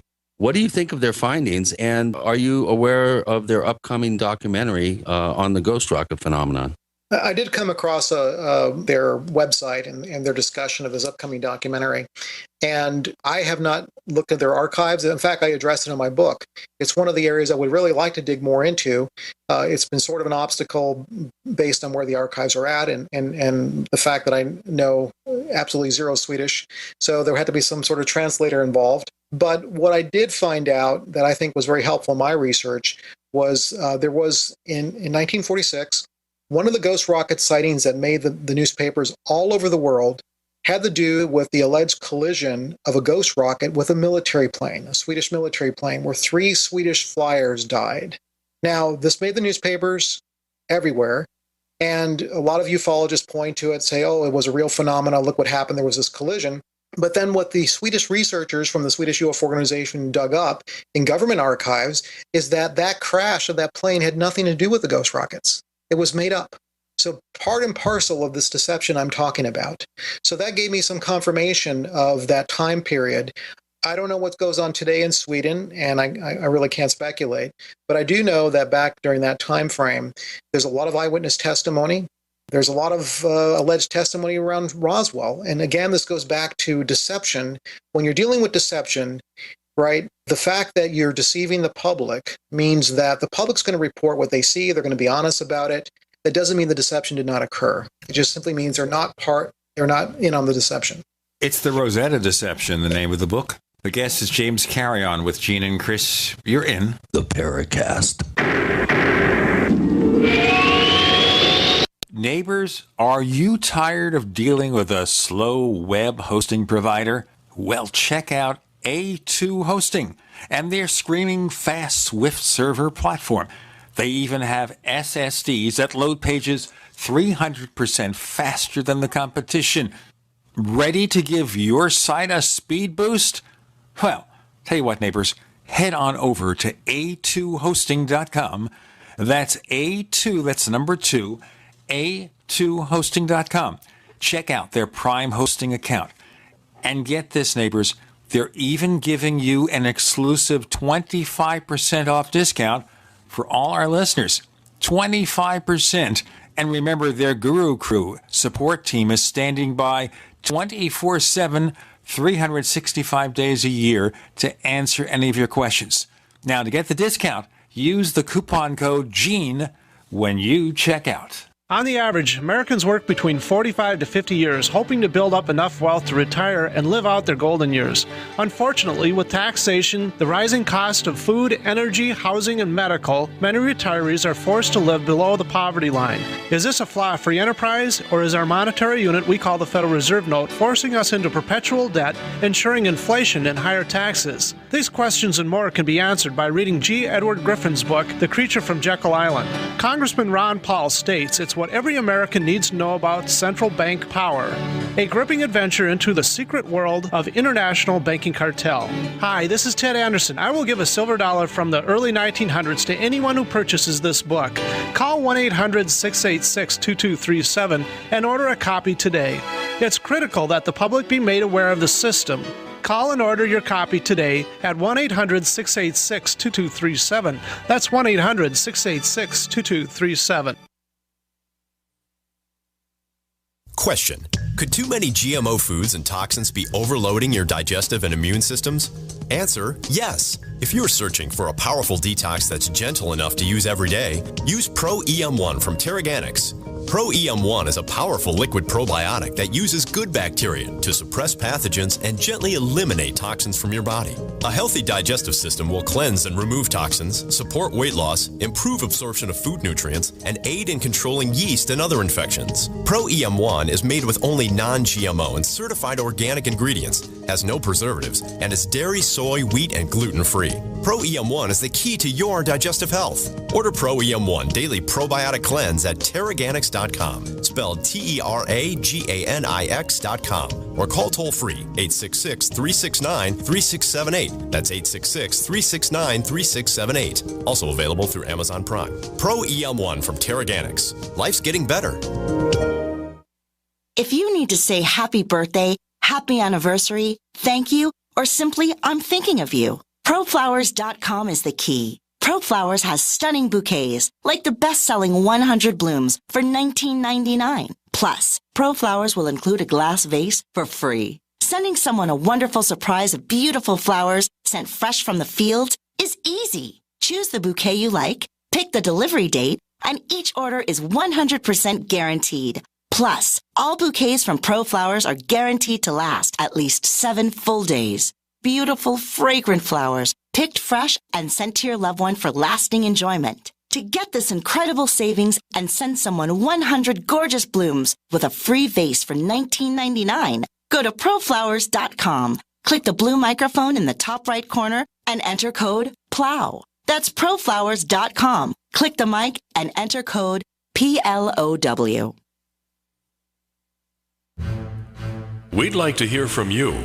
If you have a comment or question about the Paracast, send it to news@theparacast.com. That's news@theparacast.com. And don't forget to visit our famous Paracast community forums at forum.theparacast.com. Now, just parenthetically, and there's a lot of things to talk about here. James, carry on. I mentioned some of the early abduction cases as possibly being related to tests in mind control or drugs. I mentioned specifically, and we've talked about it before, Barney and Betty Hill. But what about all those other abductions? You know, it's a real good question, because if I have to say, if anything really struck me as a mystery when I was head of MUFON, it really had to do with the whole abduction phenomena, for a couple of reasons. One, there's a lot of evidence, from the abduction transcription project that MUFON ran, where we basically partnered up with some hypnotherapists and some counselors so that we could record transcripts of these alleged abductees while they were being hypnotized, and understand that there was some commonality in their stories. But I had some very close friends that who also claimed to have been abducted, and they sounded very credible. They sounded very sincere. So the experience itself seems to be based in sincerity. Where it originates, that I'm not sure. I mean, you mentioned mind control. You mentioned possible experiments. We know the CIA was very much involved in that type of experimentation. Some folks believe it to be of a religious nature. You know, there are a lot of folks that think if you believe in angels and demons, that's a demonic activity. So there are a lot of different explanations for it. I don't have an explanation for it. And I don't even have a terrestrial explanation for it, just because I have done no research into that area. But I do know that it's very intriguing. Chris. You know, reading the Rosetta deception and looking at the very careful way that deception operations were conceived and enacted, if you fast forward, 60 years to a particular character that you had a bit of dealings with fairly recently, Robert Bigelow from Bigelow Aerospace, and the Skinwalker Ranch scenario, and of course the STAR program, or fiasco, I think might be a better term for it.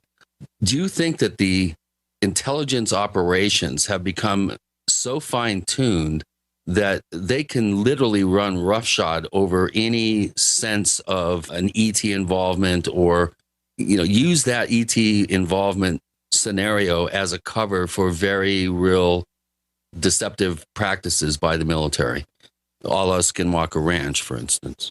Absolutely. I think that the large amount of mythology that surrounds Area 51, for example, a lot of that, I think, was originated in the military as an operation to just cover up what was really happening in Area 51, which was very mundane in nature.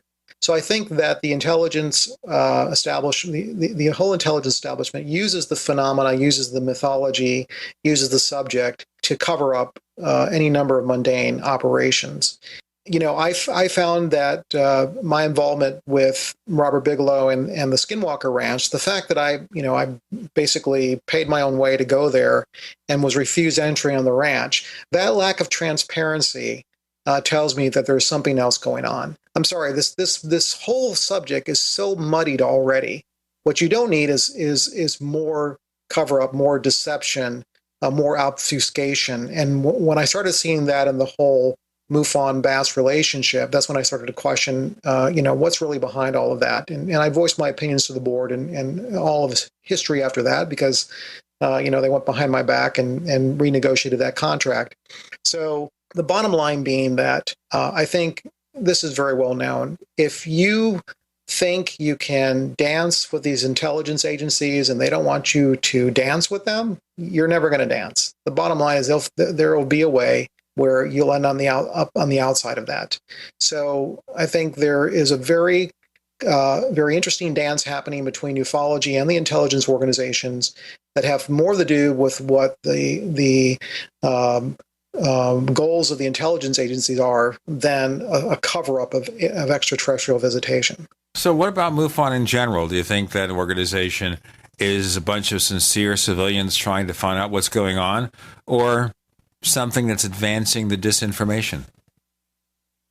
I don't think you can really label it that easily. I think there are folks that genuinely have, in the organization, they have a genuine interest in knowing the truth.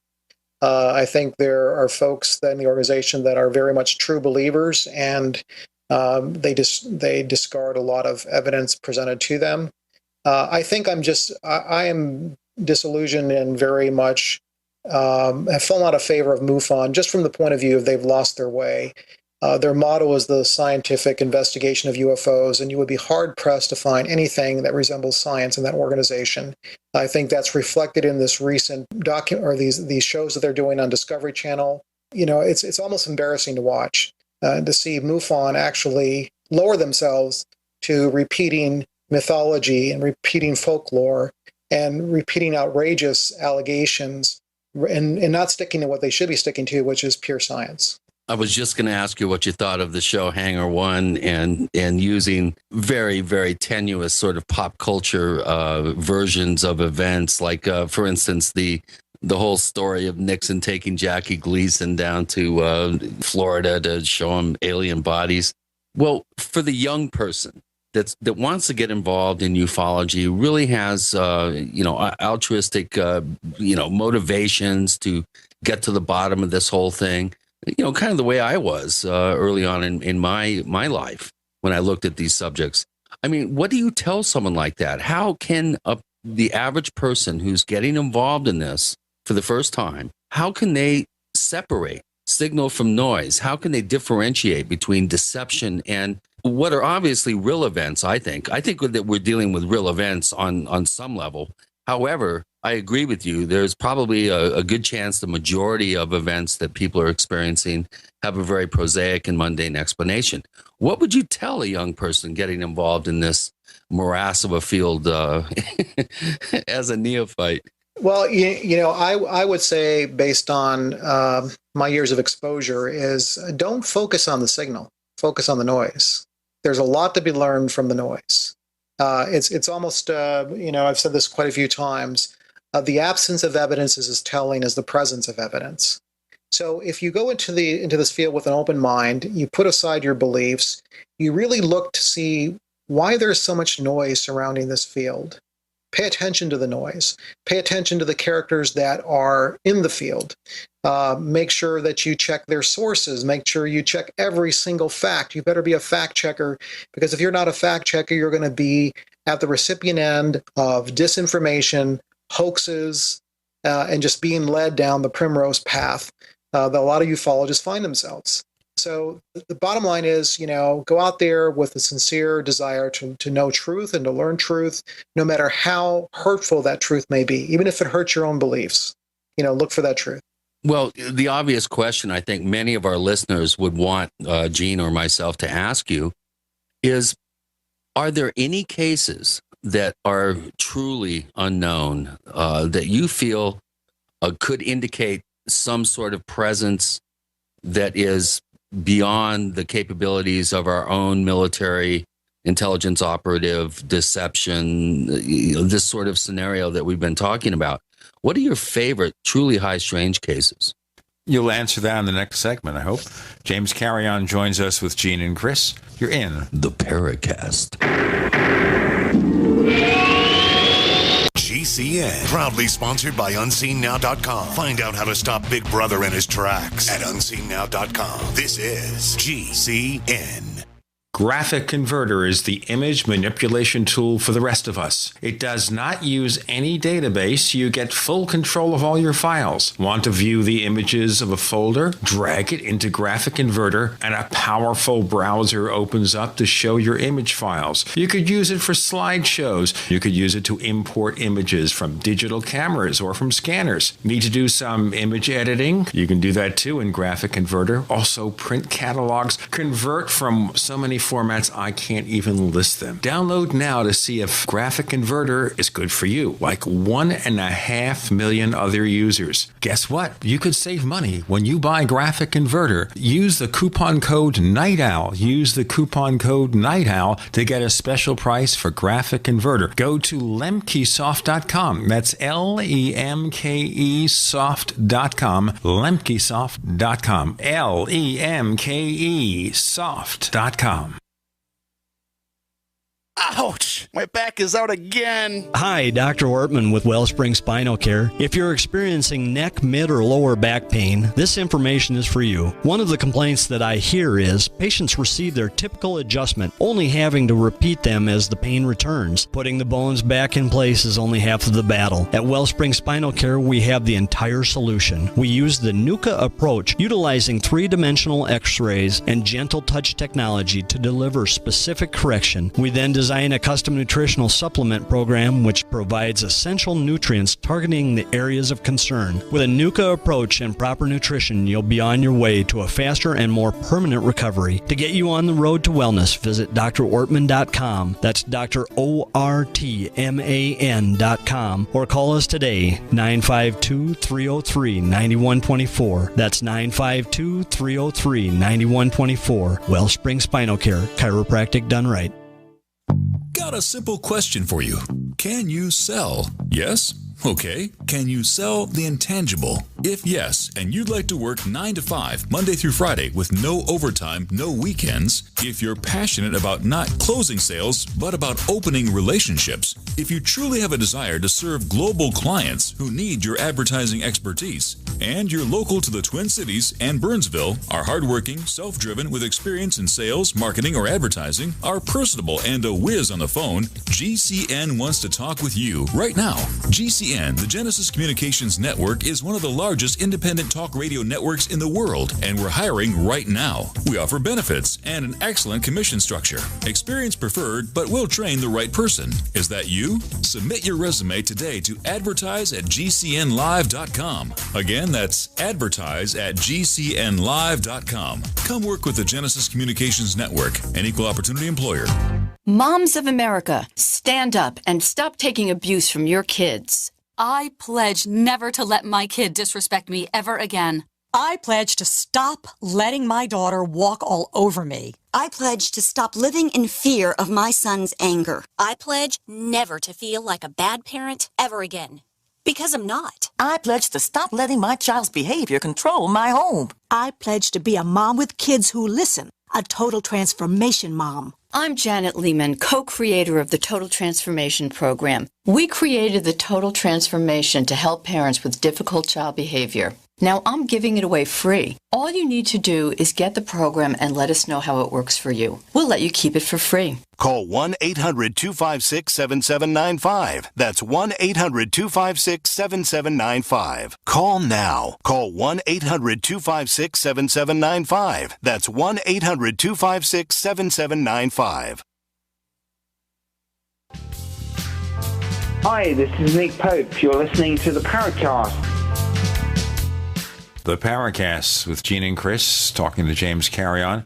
So, high strange cases, James. Do you know of some you want to talk about? Well, I'll have to say that I can't point to one that's in the historical literature. because I haven't personally investigated it. But of the ones I've personally investigated, again, I have to go back to the abduction cases, because there was one particular abduction case that I have in mind where, to me, it was very compelling witness testimony. These were folks that had no interest in notoriety, no interest in it being made public, and the way they described the events and the high strangeness of the events just was, to me, extremely compelling. So again, I'm going back to the abduction cases, and to me, these are the ones that probably are the most intriguing to me. But as far as structured craft, UFO crashes, major sighting events, there's nothing really that strikes me as high strangeness, because they're historical in nature, number one. And the ones that I personally investigate well in MUFON, it simply didn't pan out. Okay, you say didn't pan out. You went through these cases that seemed the most compelling and everyone had a conventional explanation, or did you actually find evidence that maybe there was some kind of military disinformation going on? It mostly had to do with deception. Yeah, there was some level of deception. Again, this is unknown. I call it unknown deception because I don't know if these folks that perpetrated it had a personal reason for doing it. They just wanted to go out there and perpetrate a hoax. If there was a money aspect to it, or there were maybe an intelligence agency aspect to it. All I know was human involvement, and nothing highly strange about it. The problem is here, of course, is most of the sightings never really get investigated. You see a light in the sky, or somebody takes a picture of lights, and that's it. That's the beginning and end of it. You never go beyond that, so you never know. Well, yeah, I would agree with that, but I'll have to say something that I think that a lot of folks in ufology may not like to hear, and that is, I think the bottom line is there are folks that are in the field that call themselves ufologists, call themselves researchers, investigative journalists, whatever they want to call themselves. It doesn't really matter. But when their modus operandi is to perpetuate the mystery instead of solving it, we have a big issue. We have a big problem, because the mystery will never get resolved as long as these people are out there hawking their latest theories or the latest controversy for controversy's sake, or their latest witness, or their latest, lead investigation, whatever you want to call it, it doesn't really matter. But if you don't have a sincere interest in truth, you're simply interested in making the rounds of the UFO talk circuit and have your group mystery mongering.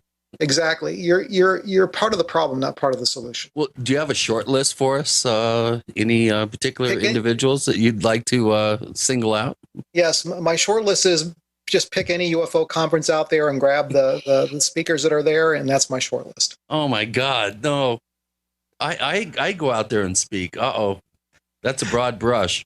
Chris, do you have something to tell us? You see, I don't do lectures, so I don't care about this. I actually did. No, I don't have anything to bring out. I mean, I've found myself on the same DS as some individuals that if I had known they were going to be there, believe me, I would not have agreed to do particular events. But I think James brings up a really good point that, ufology and the paranormal now in general, if you look at all the ghost hunter shows and the spinoffs and Bigfoot and crypto shows, this has now become an industry. And it's an industry that continually needs to come up with new titillating information, new, claims of events and that sort of thing. And you really get on a slippery slope and you're heading downhill real fast if you're, as James pointed out, if you're concerned with perpetuating a mystery as opposed to, coming up with some sort of solution, or at least a new way of addressing how to research these things properly. I think we've really lost sight of that. And James, it's a point well taken. I'm thinking also here of the case of William Moore. Now, William Moore was instrumental in the early research into Roswell. And then he confesses in this 1989 meeting at MUFON in Las Vegas that he was working for some government disinformation people. So do you think the whole story here is that Roswell, he was one of the people who helped perpetuate the Roswell myth? I think William Moore has a very interesting history and experience. I actually have been privileged to look at some of his papers that a lot of his research that he left to some ufologists. I don't think that he was part of the Roswell deception or even perpetuating that, as much as I think he had a sincere interest in finding the truth.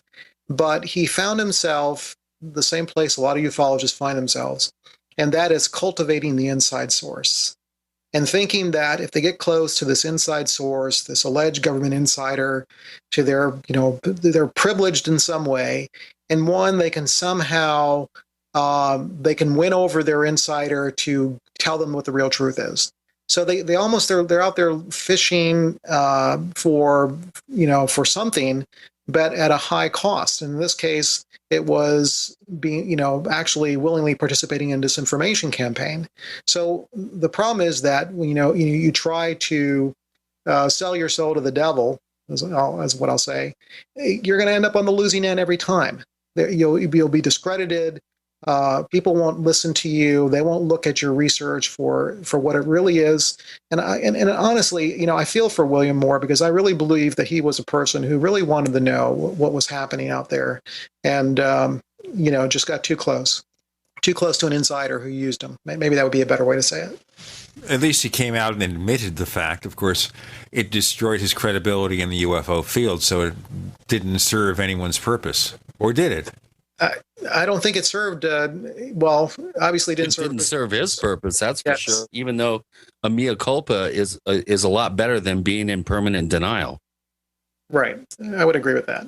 Or not even permanent denial, but just keeping it quiet.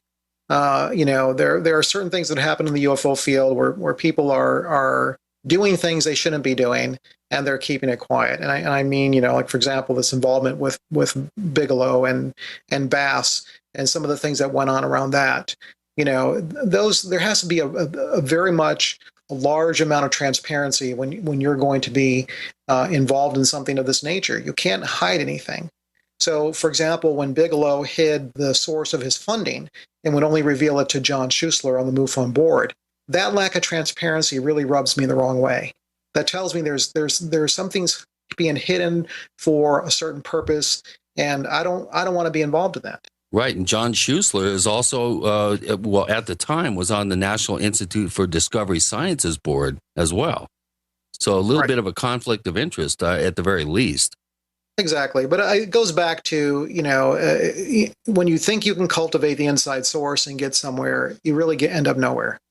I think the graveyard of ufology is littered with people who ended up wanting to learn the truth, but in the end, not knowing the truth. Right. Well, one thing I'd like to get into is when we come back from our break, is your thoughts on the Sherman Ranch or the Skinwalker Ranch case. I really feel that this is an important case. It may be a litmus test for the kinds of deception that you're referring to in the Rosetta Deception, your book, and also, a modern day version, a potential version of that kind of deception. And when we come back, what do you think of that particular scenario up there? Is it, as the Utes claim, is it some sort of, ancient sort of force that's, at play there? Do you think that Bigelow's involved as a cutout organization protecting some sort of military psyops? Do you think that it's a combination of several things? We'd love to hear your thoughts on that when we come back. The book is called The Rosetta Deception, and we're moving beyond that. And I kind of think we're helping him and James carry on work on book 2. We'll have to ask him about that. With Gene and Chris, you're in the Paracast.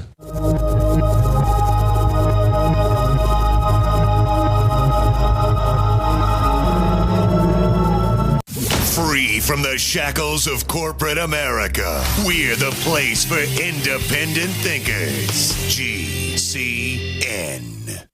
Attack of the Rockoids has been well received by critics and readers alike. It's a thrill-a-minute story you'll never forget. A former U.S. military intelligence officer is haunted by intense dreams about a beautiful woman pleading for his help after a terrible battle in outer space. But the dreams turn out to be true and thrust him into a telepathic love affair with a woman whose faraway planet is intent on destroying the Earth. And now the gripping tale continues in The Coming of the Protectors. It's the second book of the Rockoids trilogy, a galaxy-spanning adventure that pits our hapless heroes against powerful, fanatical enemies that threaten the lives of freedom-loving beings everywhere.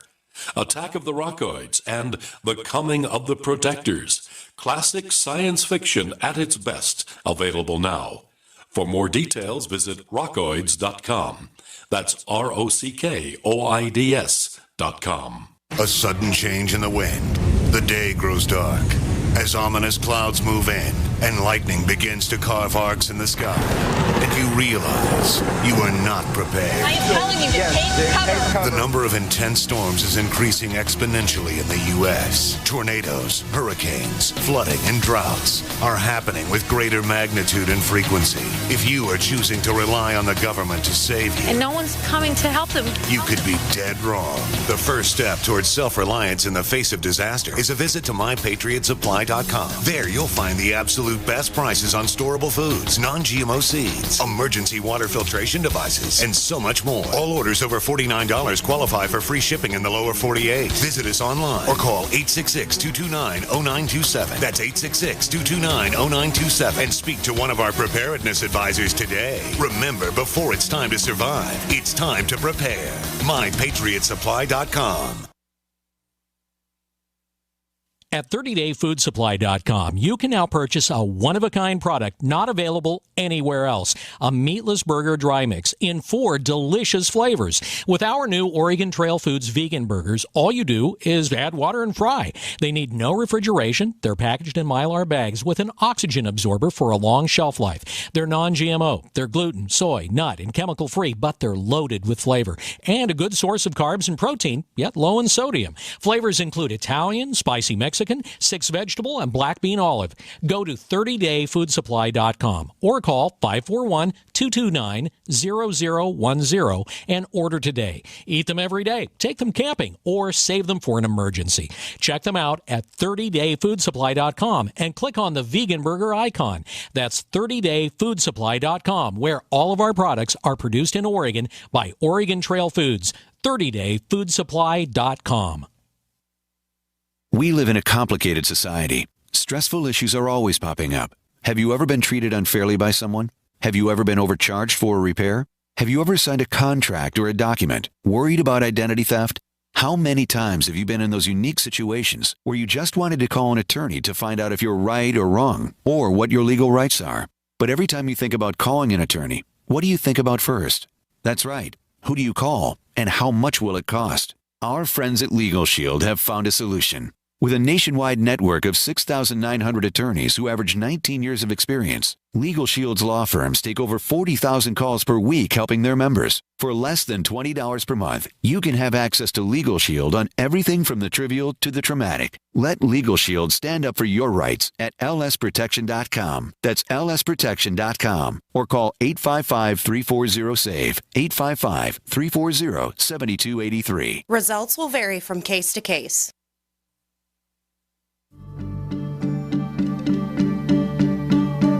Hi, this is nuclear physicist lecturer Stanton Friedman. You are listening to the Paracast, the gold standard of paranormal radio.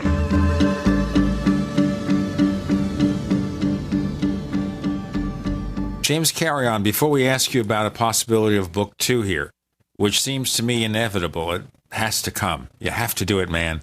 What's your response to what Chris had to say? You know, the Skinwalker Ranch to me is interesting for a couple reasons.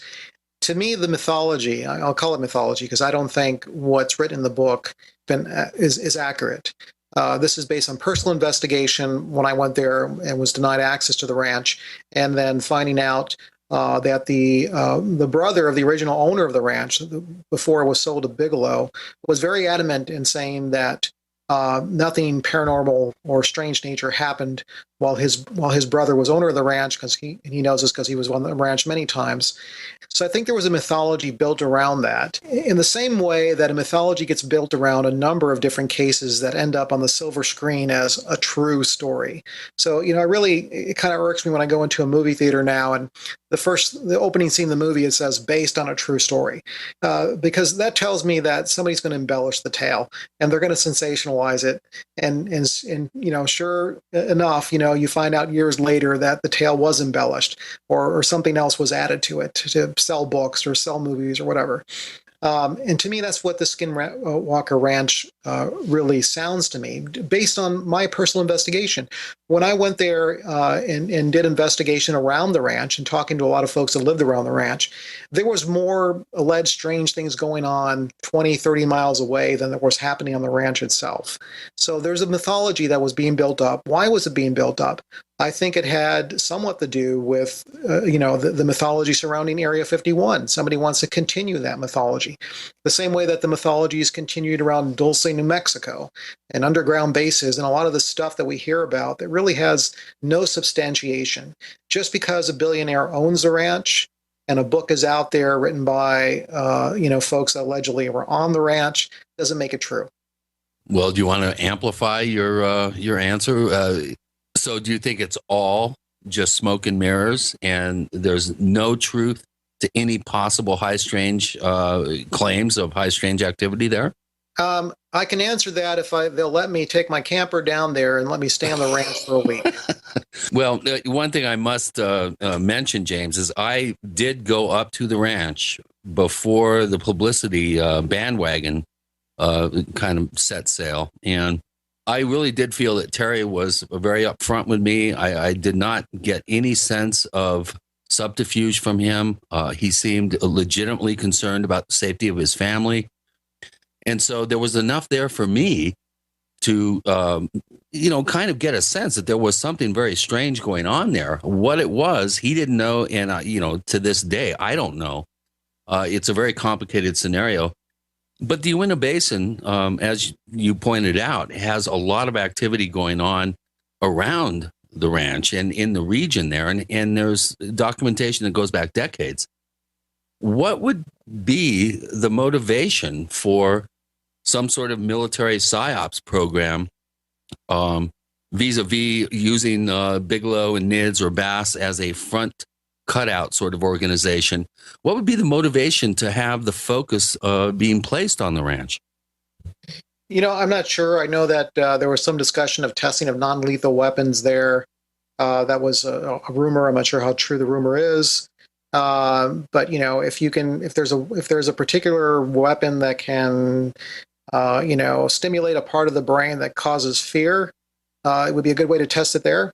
Because if you're causing fear, then somebody has something to be afraid of when they read the story. So I don't know. It's only speculation. I can't really say exactly what's happening, why it's happening, what the motivation is. I really have nothing to offer there. All I know is there's a lack of transparency. And this lack of transparency happened even back in 2008 when I was involved with the Discovery Channel on doing the shows UFO Over Earth. One of the things I proposed was, let's take the crew and go to the ranch. Let's investigate that. And we were flatly denied by Bigelow. So come on, if you're really trying to be transparent about what's happening there and to actually support what's happening there, what's wrong with letting a TV crew on there to document it? And that was denied. When I went there and investigated personally, I was also denied. So the lack of transparency and the claim of personal safety and all this, I don't buy it. All I know is that somebody's obfuscating what's really going on, and I don't think it has to do with protecting people's lives. I think it has something else to do. Well, do you think that it could possibly be sort of a red herring? Watch the right hand while the real stuff is going on, maybe in the region, but elsewhere? Well, absolutely. I think one of the things that really struck me was talking to somebody who's been on the ranch a number of times, that there was a discovery of these metal rods on the ranch. And then this gentleman was told by a NIDS scientist, Bigelow's organization, that they were element 114 rods, which